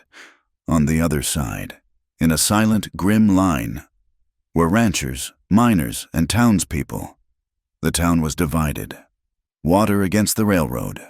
Life against money. Marshal Pike stood on the courthouse steps, his hand on his pistol. He saw them. His eyes widened in disbelief, then narrowed in pure hatred.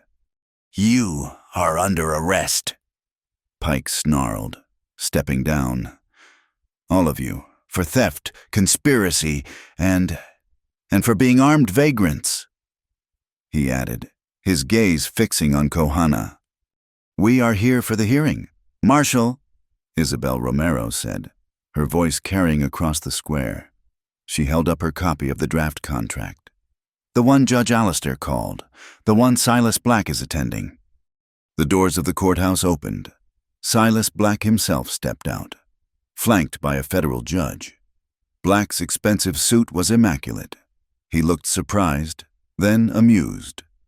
"Marshal, it seems the insects have arrived," Black said, his voice booming. "Detain them. Judge, we can proceed. They have no standing." "They have this," Evelyn said, her voice shaking but carrying. She held up the charred map from the postal station. "And this," she touched her bodice, "the real proof." The judge, a weary man with deep lines around his eyes, looked from Black to Evelyn. "I will see you all in my courtroom. Now, and you, Marshal, will remain outside. This is a federal hearing." The courtroom was packed. It was hot, the air thick with tension. Silas Black's lawyer stood first, spinning a tale of a disgruntled, thieving saloon girl, Lydia Hart, who had stolen proprietary documents. He produced 2 witnesses, men Evelyn had never seen, who swore they saw Lydia steal the notebook and flee. Then Pike, allowed in to testify, pointed at Kohana. "And this man, he is a known hostile, an armed vagrant. He has no right to be in this town, let alone this court. I demand he be jailed." "Do you?" a new voice called from the back. The crowd parted. Chateau, leaning heavily on Taza, helped a pale, weak figure forward. It was Lydia. She was alive. She was weak, but she was here. "Lydia!" Evelyn cried, rushing to her. "I am all right, Evie," Lydia whispered, clutching her. "Chateau got me to Naichi. They healed me. Taza brought me." Lydia turned to the judge. Her voice was weak, but it was filled with a cold, pure anger. "My name is Lydia Hart. Those men are lying. Silas Black paid them, and Marshal Pike, he is the one who hired Boone Rickard to kidnap me. He is the one who told them to silence me and get my book." "Lies," Black shouted, his face turning purple. "Then is this a lie?" Isabel Romero stepped forward, slapping the draft contract onto the judge's bench. "A copy of your contract, Mr. Black, the one that bribes the county judge and 2 senators with shares in the water company, the one that uses military necessity to steal Coyote Spring." The courtroom erupted. The judge banged his gavel, his face grim as he read the document. "And finally," Evelyn said, stepping forward. Her voice did not shake. She ripped the lining of her bodice and pulled out the folded, sewn pages. "This, my sister's notebook, with the original maps, the real survey lines, and the list of every bribe, every date, every dollar, all in Silas Black's own hand." She handed it to the judge. The silence in the courtroom was absolute. The judge read the pages, his face growing paler. Evelyn turned, not to the judge, but to the people, to the ranchers, the miners. "You are fighting over a railroad," she said, her voice ringing with the clarity of the fire. "But Silas Black is not just stealing from the Apache. He is stealing your future. When Coyote Spring is dry, this town will die. The wells in Dry Creek will die. Your cattle will die. He is not bringing a future. He is stealing the water that makes life possible. That spring belongs to the land. It belongs to all of us." The judge looked up. He looked at Silas Black. He looked at Marshall Pike. He looked at the hard, desperate faces of the townspeople. He was a man trapped. This is a serious allegation," the judge stammered, looking at the contract with his own colleagues' names on it. I will need time to review this evidence. This court is adjourned until tomorrow morning." "No," Silas Black said, his voice a low command. The judge looked at him, terrified. "You will dismiss this." "Judge." I cannot. The evidence." "Then you are a fool." Black stood up. He looked at Pike. "Clear the building. This is over." He looked at his lead jacks at the back. "Tonight, clean this house. Get that book. Get the women. And get the Apache." It was a declaration of war in a federal courtroom. The judge fled to his chambers. The room emptied in chaos.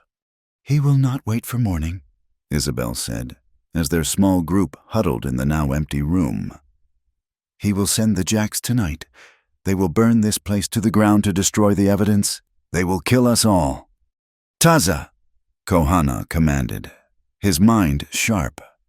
"The ranchers who stood with us, Isabel's allies, get to their camps. Tell them to ride. Tell them Black has declared war on the law." "How will we know?" Taza asked. "The church bell," Evelyn said, pointing out the window to the small adobe church on the square. "When you hear it ring 3 times, you come. With every man you can find. Bring them as witnesses."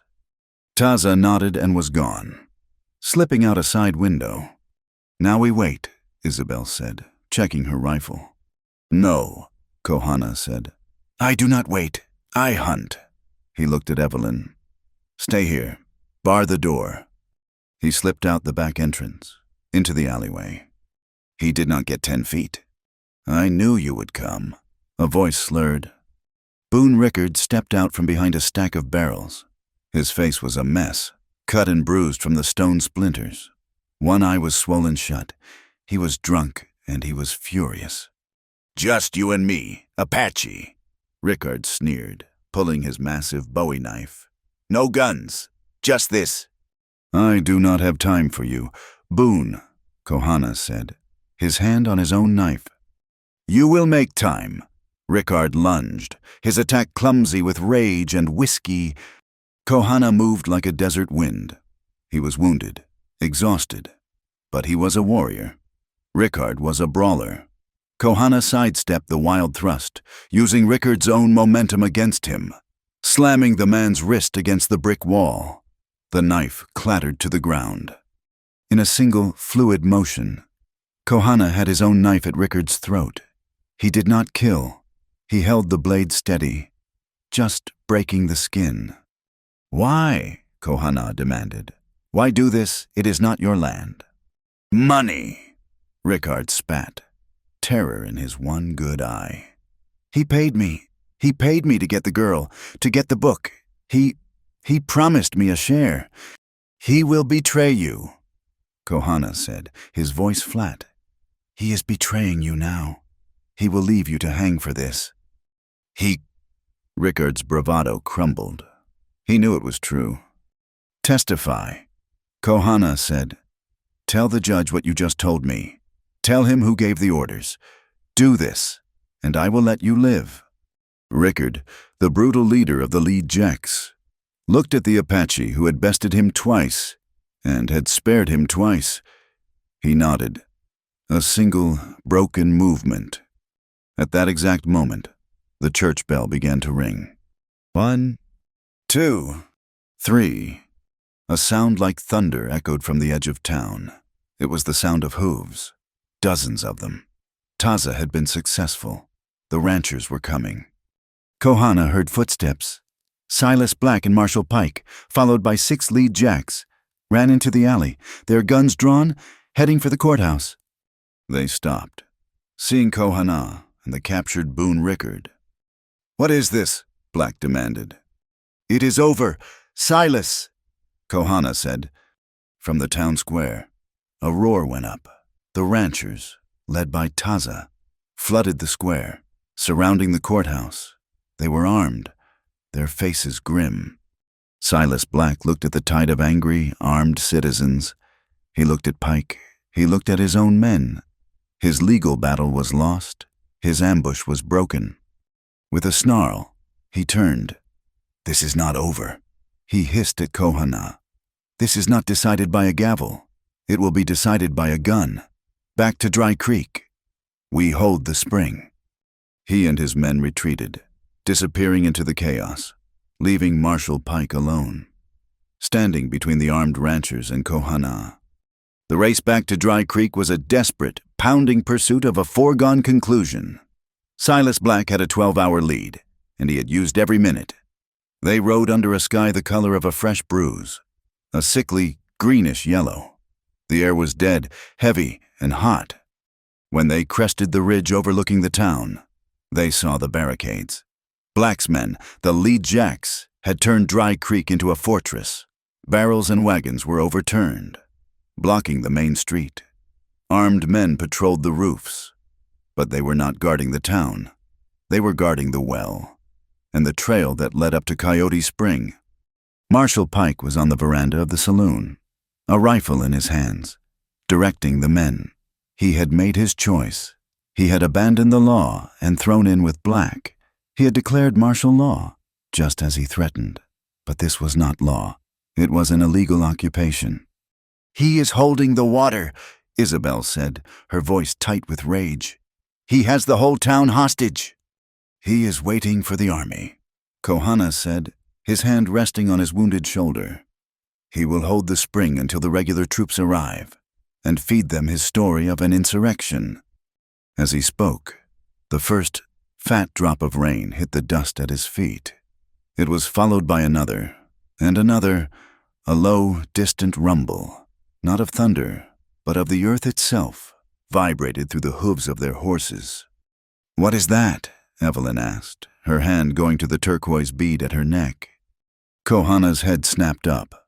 He looked at the sky, then at the deep arroyo that cut past the town. "The storm," he said, his voice sharp. "It is not just a storm. It is a summer monsoon, a cloudburst." The wind hit them, a solid wall of cold air that smelled of ozone and wet dust. The sky, which had been yellow, turned a deep, dark purple. "Lydia," Evelyn said, her eyes wide. "The new silver mine. Where did they store the powder?" Lydia, pale but resolute, pointed to a long, low shed on the far side of the arroyo. "There, the old assay office. It is packed with blasting powder. Silas was going to blast a new road to the spring. The arroyo, the dry wash that ran past the town. It was the natural path for a flash flood. If the arroyo floods," Kohana said, his mind racing, "it will hit that shed. It will take the entire town. It will wipe this place from the map." Silas Black had not just built a fortress. He had built a bomb, and nature was about to light the fuse. "We have to move," Kohana commanded. He turned to the small, exhausted group. Isabel, Taza, Chato, Lydia, Evelyn, and the dozen ranchers who had ridden with them from Prescott. "We have to split. Taza, you are with me. We have to stop the explosives. That shed is the only danger. We must cut it loose.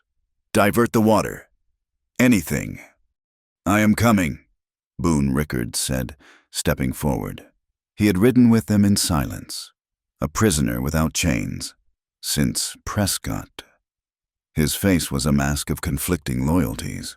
Kohana nodded once. Isabel, Kohana continued. The lead jacks are on this side of the arroyo, guarding the street. They will try to stop Taza and me. You must keep them busy. Keep them away from that shed. My cattle? Isabel said, a grim smile touching her lips. I have a herd of longhorns grazing 2 miles north, a stampede, aimed at the right place. We'll keep them very busy. Evelyn, Lydia, Kohana said, his voice softening as he looked at them. The town, the people are trapped. They are in the saloon, the church. They do not know what is coming. You must get them to high ground. The church, Evelyn said, her mind working. It is stone. It is the highest point in town. On the North Hill, Pike is there. Then you will face him, Kohana said. He looked at Evelyn, and he knew. Take this. He pressed a folded paper into her hand. The judge in Prescott, before fleeing, had been cornered by Isabel. He had signed a stay, a federal order, suspending all of Black Mesa's claims and ordering the arrest of Marshal Pike. The law is on your side. The rain was falling in solid sheets now, a deafening roar. Lightning split the sky, illuminating the scene in stark, blue-white flashes. Go! Kohana yelled. The group scattered. Isabel and Taza rode north. Kohana and Boone Rickard ran on foot, leaping down into the arroyo, heading for the explosives shed. Evelyn and Lydia ran for the town. The main street was already a river of mud. They heard shouting from the church. They burst through the doors. The church was packed. Women, children, old men huddled in the Evelyn. Marshal Pike stood at the altar, his rifle held across his chest. 2 deputies backing him. No one leaves, Pike roared as Evelyn entered. This town is under martial law. This town is about to be underwater, Evelyn shouted back, her voice ringing with an authority that stunned him. A flash flood is coming. You have to evacuate to the hills. Lies, Pike sneered. A trick. You are under arrest, girl. Am I? Evelyn walked down the aisle, the terrified townspeople parting for her. She held up the judge's order. Or are you, Marshal? This is a federal stay, signed by Judge Alastair. Your authority is gone. You are a wanted man. Marshal Pike, you are aiding a felon. Pike stared at the paper, the federal seal. He hesitated. He looked at the faces of the townspeople, his neighbors, all looking at him with dawning comprehension. The law, his money, the law. At that moment, a sound like a freight train filled the air. A wall of brown water, 10 feet high, slammed into the arroyo.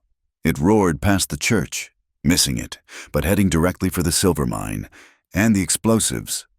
The powder shed, someone screamed. Pike's face went white. He knew what was in that shed. Silas, he whispered, his voice cracking. He realized Silas Black was not just holding the town. He was willing to destroy it. Isabel's cattle hit the edge of town. A wave of 500 terrified, bellowing longhorns, driven by Isabel and her ranchers, slammed into the Lid Jacks barricade. The Jacks fired their guns, but it was useless. They scattered, running for their lives as the cattle flooded the main street, a living wall of horn and hide that separated them from the arroyo. Taza, providing cover for Isabel, took a bullet. It was a graze, tearing through the flesh of his arm, but he stayed in the saddle, his face a grimace of pain. At the explosives shed, Kohana and Boone Rickard arrived just as the first wave of the flood hit. The water was rising fast, swirling around the foundations of the shed. We cannot stop it, Kohana yelled over the storm. We have to break the connection. The blasting caps are in the small office, wired to the shed. They ran to the office. The door was locked. Kohana kicked it, but it held. Boone Rickard, without a word, slammed his massive shoulder into it. The wood splintered, the frame giving way. Inside, they saw it. A detonator box, wired. The wires ran out the window, toward the main shed. "He is not just storing it," Boone said, his voice filled with a terrible, slow understanding. "He wired it. He was going to blow it all along. He was going to destroy the evidence." Kohana said, "The mine, the false survey stakes, everything. He was going to take the insurance money," Boone finished, his voice dead, "and let the whole town burn." Kohana pulled his knife, moving to cut the wires. "Apache," a voice roared. 3 lead jacks, cut off by the flood, stood at the door. They raised their rifles. Boone Rickard stepped in front of Kohana. "Get the wires," he growled. He charged the 3 men. It was not a fight. It was a collision. Boone, fueled by a lifetime of rage and a final, bitter taste of betrayal, was a force of nature. The fight spilled out into the mud, into the driving rain. Kohana slashed the wires. The connection was cut. He ran outside. Boone was on his knees, one of the jacks dead, the other 2 fleeing. Boone looked up at Kohana. His old life was gone. He was not a killer. He was not a jack. He did not know what he was. "Go," Kohana said, pulling him up. "Help Isabel." Boone nodded, his face blank, and ran toward the sound of the cattle. Back at the church, the realization had struck Pike. He lowered his rifle. "He would do it," he said. "He would kill us all." He turned, just as Silas Black himself appeared at the church door. Black's face was a mask of fury. "What is this?" "Pike," Black roared. "Get these people in line. I have a flood to manage." "It is over, Silas," Pike said, his voice heavy. He raised his rifle, not at Evelyn. He aimed it straight at Silas Black. "You are under arrest for attempted murder." Black laughed. It was a short, sharp, ugly sound. "You fool!" He was fast, faster than Pike. He drew his pistol, but he did not aim at the marshal. He aimed at the source of his ruin. He aimed at Evelyn. "No!" Kohana yelled. He had just arrived, running from the arroyo. He was 100 feet away, but he saw the movement. He saw the gun. He did not run. He dove. He slammed into Evelyn, pushing her to the stone floor of the church, just as the gun fired. The sound was flat, swallowed by the storm. "Even." She looked at Kohana, who was kneeling over her, his face a mask of agony. "Kohana," she whispered. He slumped against her. A dark, spreading stain bloomed on his side. Just above his belt, a clean shot, through the ribs. "It is a graze," he whispered, a grim smile touching his lips. "Liar," she whispered back. The church was silent. Silas Black stood in the doorway, his gun smoking, Marshal Pike, his face a picture of shock, still had his rifle trained on Black. "He is a dead man," Black sneered, raising his pistol to finish Kohana. "No," a new voice said. Boone Rickard stood behind Black. He was covered in mud, his massive hands empty. "It is done, Black." The ranchers, their faces grim, filled the doorway behind him, their rifles all trained on the one man. Boone stepped forward. He did not touch Black. He just looked at the townspeople. "He did it," Boone said, his voice rough. "He hired me. He hired me to take Lydia Hart. He ordered me to kill her. He paid Pike, and he wired that shed to blow. I saw it. I saw the wires. He was going to kill you all, for the insurance." The townspeople, their fear turning to a cold, hard rage, surged forward. They did not need Pike. They did not need guns. The ranchers grabbed Silas Black, pulling his pistol from his hand and dragging him out into the rain. They tied his hands. The fight was over. Evelyn knelt on the floor, the world shrinking to the man in front of her. She ripped the hem from her dress, her hands moving with the steady, practiced calm of her training. The panic was gone, the shaking. She was a nurse. This was her work. She pressed the bandage to his side, her hands firm, her voice low and steady. "Hold this, hold it hard. The bullet went through, it is clean, but you are bleeding." He looked at her. He saw her hands. They were not shaking. He covered her hand with his own, his grip weak, but there. Outside, the rain began to soften. The roar of the flood was fading. The storm had broken. The water and the truth had washed the town clean. The world narrowed to the space of the church floor, the smell of ozone, whetstone, and the sharp, metallic tang of blood. The roar of the townspeople dragging Silas Black into the rain faded. Evelyn Hart heard nothing but the ragged sound of Kohana's breathing. Her hands were not her own. They were the hands of a surgeon, an automaton. They were perfectly, terrifyingly steady. "Lydia," she commanded, not looking up. "In my bag. The carbolic acid and the bandages. All of them."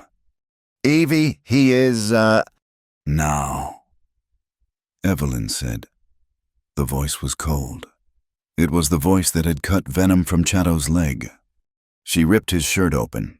The wound was clean, a small, dark hole in his side, just grazing the lower rib, but the exit wound on his back was larger, torn. He was bleeding too much. "Hold the light," she ordered Dr. Townsend, who had appeared at her side, his hands shaking slightly, but his eyes clear. "Hold it steady." She worked. She cleaned the wound, her movements precise, efficient. The rain and the mud had contaminated it. The risk was not the bleeding. She realized. She could stop the bleeding. The risk was the fever that would follow. The water in the arroyo carried death. "We have to move him," she said, packing the wound and applying a thick pressure bandage. "To the clinic, now!" They carried him. The ranchers who had been strangers hours ago now made a litter, lifting him gently. They moved through the ravaged town. The storm had passed. The main street was a thick, sucking river of mud. The stampeding cattle were gone. The lead jacks had vanished, scattered to the winds. They laid him on the single clean bed in Dr. Townsend's clinic, and the long night began. The trial was held the next day on the windswept porch of the church. The courthouse was unusable, its lower floor filled with 2 feet of silted water. The air was scoured, the sky a bright, painful blue. The world felt raw, new, and fragile. Judge Allister, his face grim, presided. He had been shamed into this. His authority, backed by 24 armed ranchers, and the undeniable evidence was absolute. Silas Black sat tied to a chair, his expensive suit stained with mud. He looked not like a titan of industry, but a common, wet criminal. The evidence was piled on a crate Lydia's notebook, its pages swollen and wrinkled but readable. The draft contract, stained with Boone Rickard's blood. The receipt from the postal station. The federal stay, ordering Pike's arrest. The testimony was swift. Lydia spoke first. Her voice was weak, but it cut through the clean air. She told of the maps, the bribes, the kidnapping. Isabel Romero spoke second. She presented the draft contract, reading aloud the names of the bribed officials. A gasp went through the crowd. Then Boone Rickard was called. He was not in chains. He stood, his massive frame slumped, his one good eye fixed on the judge. "He hired me," Boone said, his voice a low rumble. He pointed at Black. "He paid me to get the girl. He paid me to hold the spring. He ordered me to kill her if I had to." He turned, looking at Marshal Pike, who stood under guard. He paid Pike to look the other way and to arrest anyone who got close. He paused, and his gaze found Kohana's empty space. And he wired the powder shed. I saw the detonator. He was going to blow the mine, the town, all of it, to hide the proof and take the insurance. The townspeople did not shout. They did not cry for a rope. They were silent. A cold, heavy silence that was far more terrifying. The judge delivered his verdict. "Silas Black," he declared. "You are found guilty of conspiracy to defraud the federal government, of attempted murder, of kidnapping, and of organized violence. You will be taken by federal marshals to the prison at Yuma. You will serve a term of no less than 50 years. Black said nothing. He just stared at the mud. Marshal Pike. The judge looked at the former officer. You have betrayed your oath. You collaborated. He paused. But the testimony shows you also, at the final moment, acted to protect the citizens. You defied your paymaster. For this, your sentence is reduced. You are stripped of your office. You will serve 5 years in a federal prison for accessory to kidnapping. Pike nodded, his face gray. It was a mercy he did not deserve. Boone Rickard, the judge said. The big man looked up. You are guilty of kidnapping, of violence, but you have also confessed. You have shown a change. You saved the town by speaking the truth. He looked at the wreckage. You will not go to prison. You will serve your sentence here. You will work, under the supervision of the new council, to rebuild what you helped destroy. It is a sentence of labor. You will earn your redemption. Boone Rickard looked at the ground. He had been spared twice by the Apache. Now he was being spared by the law. He simply nodded. Finally, the judge turned to the matter of the water. Coyote Spring, he declared, is hereby recognized as a community asset, protected under the original local treaties. It cannot be bought. It cannot be sold. It cannot be owned. He established, by federal decree, the Coyote Spring Trust, a council of 3, to manage the water for the good of all. He named them Naichi, elder of the Apache, Isabel Romero, representing the ranchers, and Dr. Townsend, representing the town of Dry Creek. The doctor, standing on the steps, looked stunned, then nodded, a new, sober dignity on his face. The law had spoken. Justice, not vengeance, had won. Evelyn was not there for the end. As soon as Boone's testimony was given, she had slipped away. She returned to the clinic. Kohana was burning. The fever had taken him. The wound was angry, red and swollen. He was delirious, tossing on the narrow cot, his voice a low, guttural murmur. He was speaking in his own tongue, arguing with shadows. The fever, Dr. Townsend said, joining her. It is the arroyo water. It is poison. I know. Evelyn said. She was already working. She boiled water. She crushed the quinine pills she had. She bathed his face, his chest. Lydia came in, her face pale. Evie, the trial, it is over. We won. We have not won, Evelyn said, not turning. He is dying. Evie, you have not slept in... I do not know how long. I am not tired. She sat by his bed. The town was celebrating. The ranchers were firing their guns in the air. The sound of hammering, of rebuilding, had already begun. No, this was her fight. She held his hand. It was hot, dry. He gripped her with a strength she did not think he possessed. My brother, he whispered, his eyes wide, seeing something she could not. The water, it is red.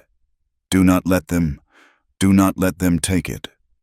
I will not, she whispered back, her voice low, fierce. I am here. It is safe.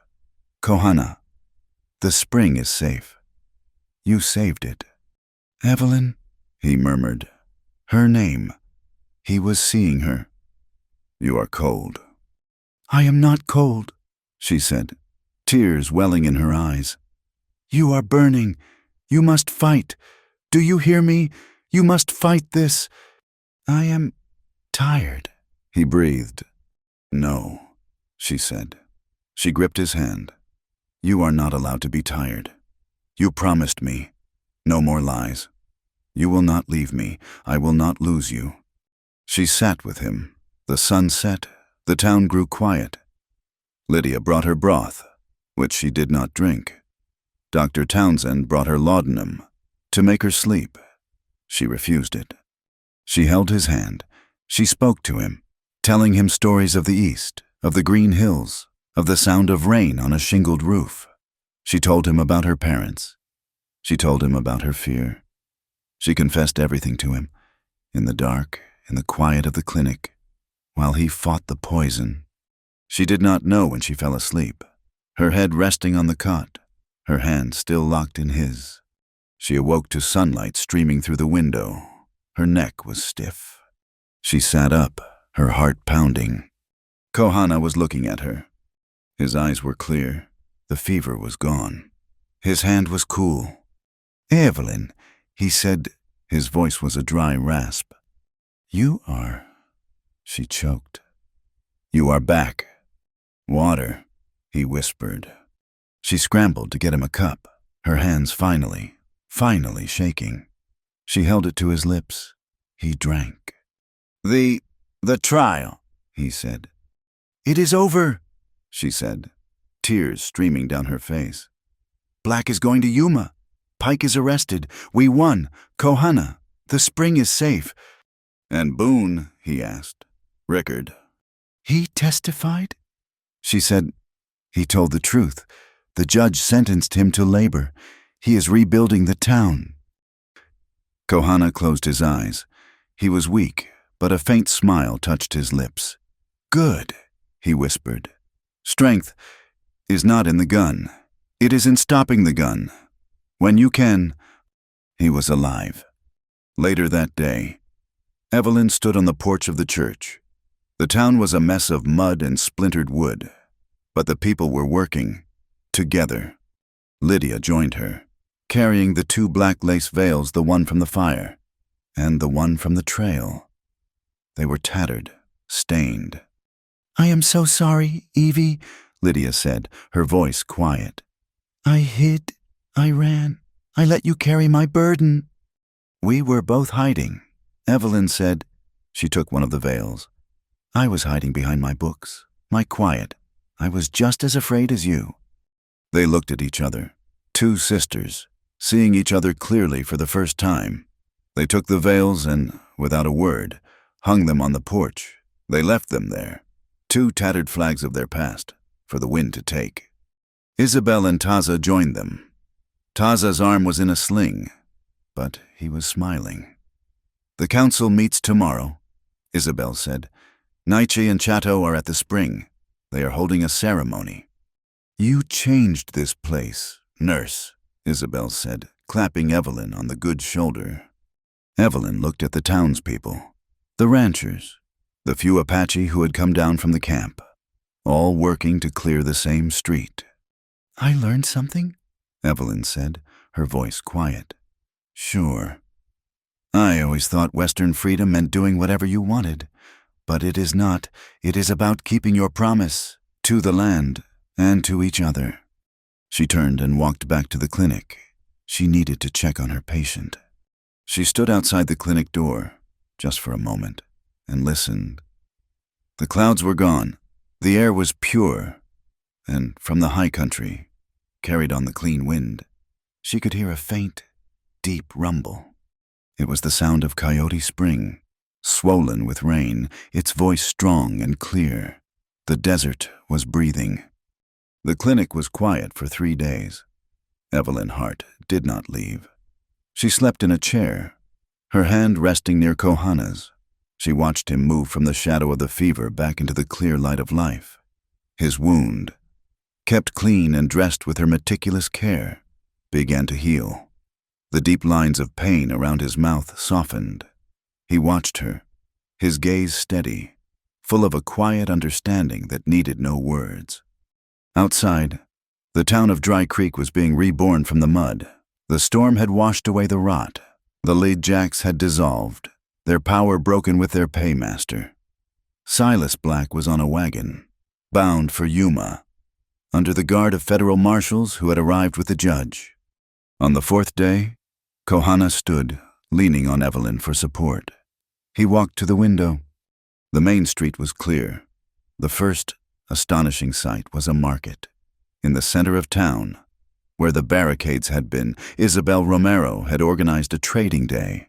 Apache families, led by Naichi, had come down from the high country. They brought jerky, woven baskets, and juniper berries. The ranchers brought beef and milk. The townspeople brought flour, sugar, and needles. There was no fear. There was only commerce, and a low, respectful murmur of bartering. Nailed to the front of the ruined saloon was a large, freshly planed wooden board.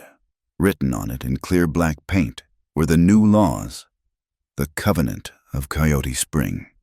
It was simple. The water was for all.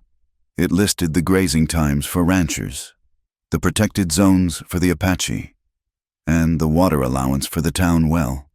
It was signed by Naichi, Isabel Romero, and Dr. Townsend. The law of the land, written by the people of the land. Kohana saw Boone Rickard. The big man was not in chains. He was working. He was hauling mud-slicked timbers from the arroyo, his immense strength now bent to rebuilding. The new town pastor, a quiet man with hopeful eyes, worked beside him, clearing smaller debris. Lydia Hart stood nearby, not with a rifle, but with a ledger, checking off supplies. She was overseeing the reconstruction of the saloon, turning it into a proper boarding house, with room set aside for a real town clinic.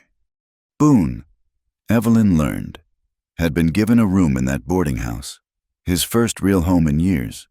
His path back was long, but it had been laid out for him, and he was walking it. Even Marshal Pike had begun a path, before the marshals took him.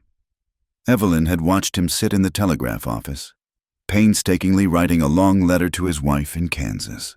It was a confession. It was an apology. It was the first honest thing he had done in years. A new kind of family was forming, forged in flood and fire. Isabel Romero had signed her own treaty with Naiche, a formal agreement of grazing rights that respected the sacred boundaries. She was a permanent member of the new council. Lydia, finding a purpose she never had, was putting down roots. She was no longer running. She was building. And Evelyn was home. She knew it, with a certainty that settled deep in her bones. This harsh, beautiful, complicated land was hers now. When Kohana was strong enough to ride, he asked her to walk with him. He led her up the canyon, past the town, to a place she had not seen. It was a high, quiet ledge, sheltered by a single, ancient juniper tree. A small pile of stones marked a grave. "My brother," Kohana said, his voice quiet. "He died here, before I had learned that anger is a poor shield. He died trying to stop the first surveyors." He touched the stones. "I thought my duty was to avenge him. I thought I had to be the rock, hard and alone."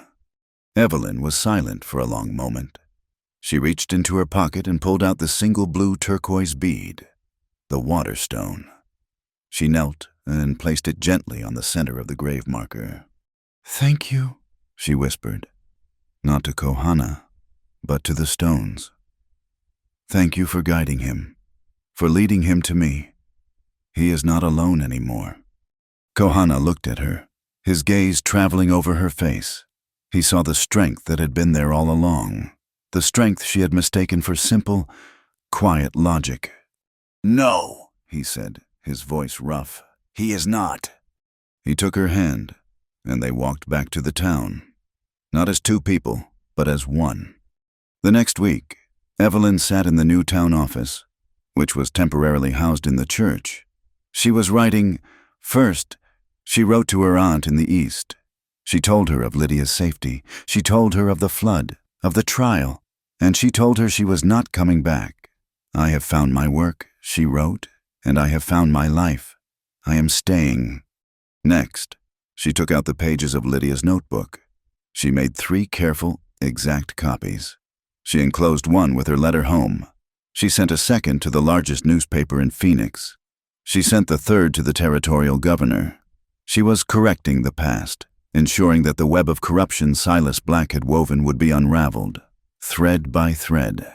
In the light of day, Black would have no allies left.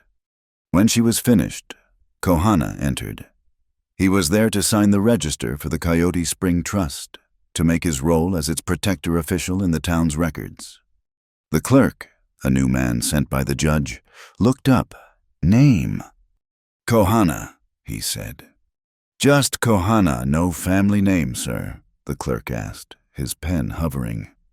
Evelyn stepped forward. She put her hand on Kohana's uninjured arm. His name, she said, her voice clear and steady. It's Kohana Hart. The clerk looked at her, then at Kohana. Kohana looked at Evelyn. He saw the promise in her eyes. He saw the shared future. He was taking her name, not as a possession, but as a statement, a legal and a spiritual binding. He was tying himself to her, just as she had tied herself to this land. He picked up the pen. He signed the book, Kohana Hart. That night, the entire valley gathered. It was not a celebration, but something deeper. It was a ceremony of thanks. Naichi had called for it. A great, shared fire was built in the center of town. They sat in a wide circle. Apache families, ranchers, the townspeople. Boone Rickards sat at the edge, separate but present. Naichi stood, his ancient face lit by the flames. He began to speak, his voice the dry whisper of the desert. He spoke of the water, of the storm that had come not to destroy, but to cleanse. Then he began to sing. It was the rain song, but it was not a call for rain. It was a song of thanks for the rain that had come, for the life it had preserved. When he was finished, he held up a single clay bowl. It was filled with clear water from Coyote Spring. "This is the blood of the land," he said. "We all drink from it." He passed the bowl to Isabel. She drank and passed it to Dr. Townsend. He drank and passed it to Lydia. She drank and passed it to Chato and Taza. It went around the circle. Rancher, townsman, Apache. Each person drank. Each person passed it on. The two cultures were not melting together. They were not dissolving. They were sitting side by side, sharing the same cup, respecting the same source of life. When the bowl came to Evelyn, she drank deeply. The water was cold and clean. She passed it to Kohana. He drank, his eyes never leaving her face. Later, when the fire had burned low and the people had gone to their homes, Kohana and Evelyn stood on the small porch of the clinic. The night was vast. The stars so bright they seemed close enough to touch. "My world is not your world," he said, his voice quiet. "My ways are not the ways of the town." "I know," she said. She leaned her head against his good shoulder. "I do not want to change your world, and I do not want to leave mine." "Then we will stand here," he said, putting his arm around her. "Together." She understood. Theirs would not be an easy love. It would not erase the lines between their people, or the scars of their past. But it would be real. They were not two halves of a whole. They were two whole people, standing side by side, choosing to face the same future. She had learned that freedom in the West was not about being alone. It was about shared responsibility. It was about keeping the promise to the land. It was about keeping the promise to each other. The high desert dawn was unlike any morning Evelyn had ever known. It did not arrive slowly. It was a sudden, silent explosion of clarity. One moment the world was sharp, silver, and cold, and the next. The sun cleared the Mogollon rim, and the red rock of the cliff seemed to ignite from within. They stood, not in the town, but at the source, at Coyote Spring.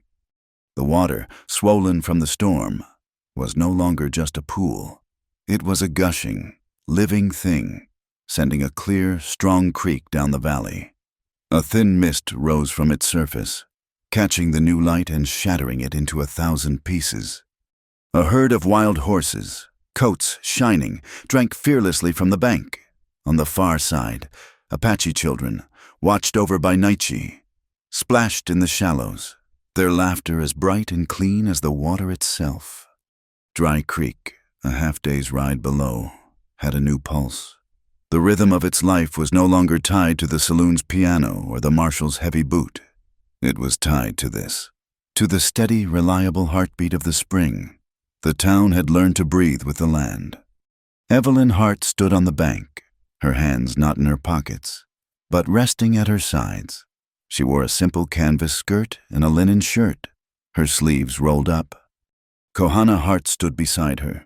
His side was bandaged, but his stance was solid. He was no longer just a guardian, a warrior. He was a council member. He was a husband, though no words had been spoken in a church. "It is time," he said, his voice quiet. He did not lead her to an altar. He led her to the edge of the water. Nietzsche joined them, as did Lydia, Isabel, Taza, and Chato. There was no ring. There was no book. Kohana knelt.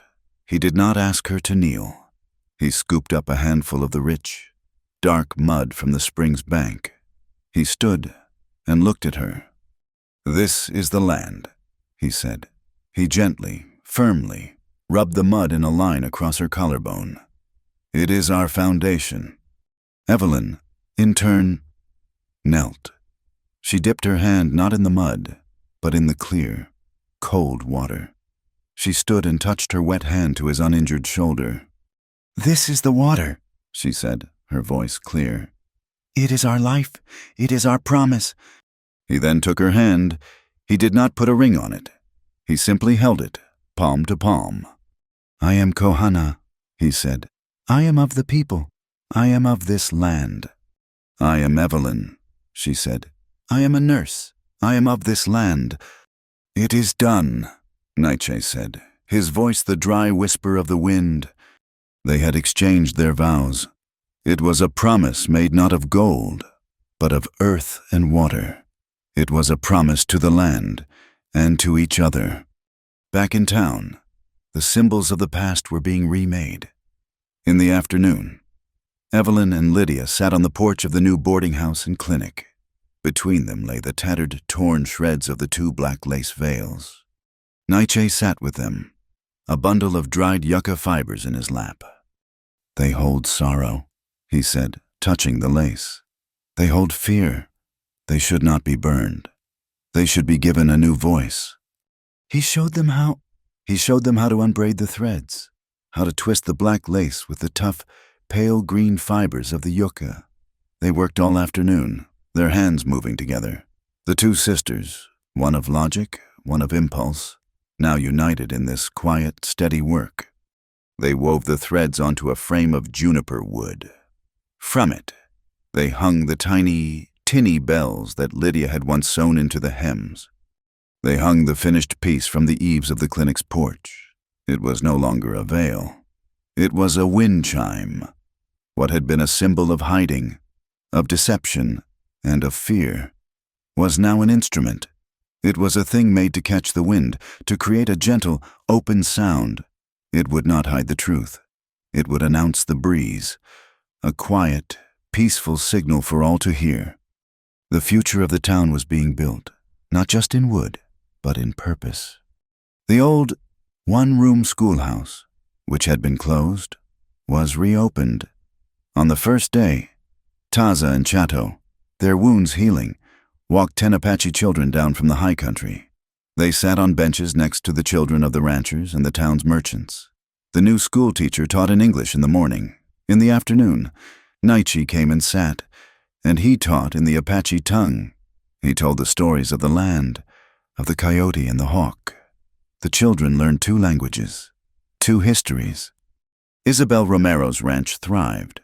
She provided new, strong breeding stock to the other ranchers who had lost cattle in the flood, her name on a promise of shared pasture, not a bill of sale. Lydia's clinic became the heart of the town. She had a purpose that filled her. She was steady, she was strong, and she was kind. Dr. Townsend, his hands now steady, taught her, and within a month, Lydia herself had taken on an apprentice, a young woman from the town who wanted to learn the art of healing. The cycle of knowledge was being passed on. Justice had come to Dry Creek. It had not come with a rope or a gun. It had not come in the form of revenge, which only ever burns the one who holds it. It had come as a new order, a shared understanding so strong and so fair that the old ways of greed and violence had simply become meaningless. The West, Evelyn thought, had not needed taming. It had not needed to be broken by railroads or conquered by laws made 1,000 miles away. It had only ever needed people to stop and to listen to the land, and to listen to each other. That night, the wind was still, the air was cool and smelled of juniper and damp earth. Evelyn stood on the clinic porch, looking at the stars. She had finished her last rounds. Kohana came and stood behind her. He did not wrap his arms around her. He rested his hands on her shoulders. She leaned her head back against his chest. They stood in silence, watching the universe. "You are not cold," he said, his voice a low, warm rumble. "No," she whispered. "I am not cold." He gently turned her to face him. He looked at her, his dark eyes clear in the starlight. He did not kiss her. He simply lowered his head and rested his forehead against hers. It was an intimacy more profound than any she had ever known. It was trust. It was respect. It was the quiet of two people who had seen the worst of each other, and the best, and had chosen to stand together. She raised her hands and placed them on his chest, feeling the steady beat of his heart. He put his arms around her, holding her gently, as if she were the most precious thing in his world. They stood like that for a long time.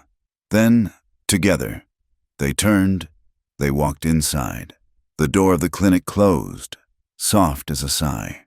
The lamp in the window burned for a while, a single, warm point of light in the darkness, and then it went out. The only sounds were the faint, dry whisper of the desert wind and the distant, clear sound of water flowing. On the porch, the wind chime, made of black lace and yucca, stirred. The tiny bells chimed, once, a clear, gentle note that was not a warning, but a promise. The desert, its thirst quenched, was beginning to bloom. They kept each other's name as they kept the water divided. It was drought. Together. It was full. Thank you so much for listening to this story. I would love to know where in the world you are listening from, so please share your city or country in the comments below. It is always amazing to see how far these tales travel. If you enjoyed this journey, please consider subscribing to the channel, Wild West Tales, and give this video a like. And if you really want to support the channel, hit that hype button. It helps more than you know, and ensures these stories can be heard by many more people. Thank you again.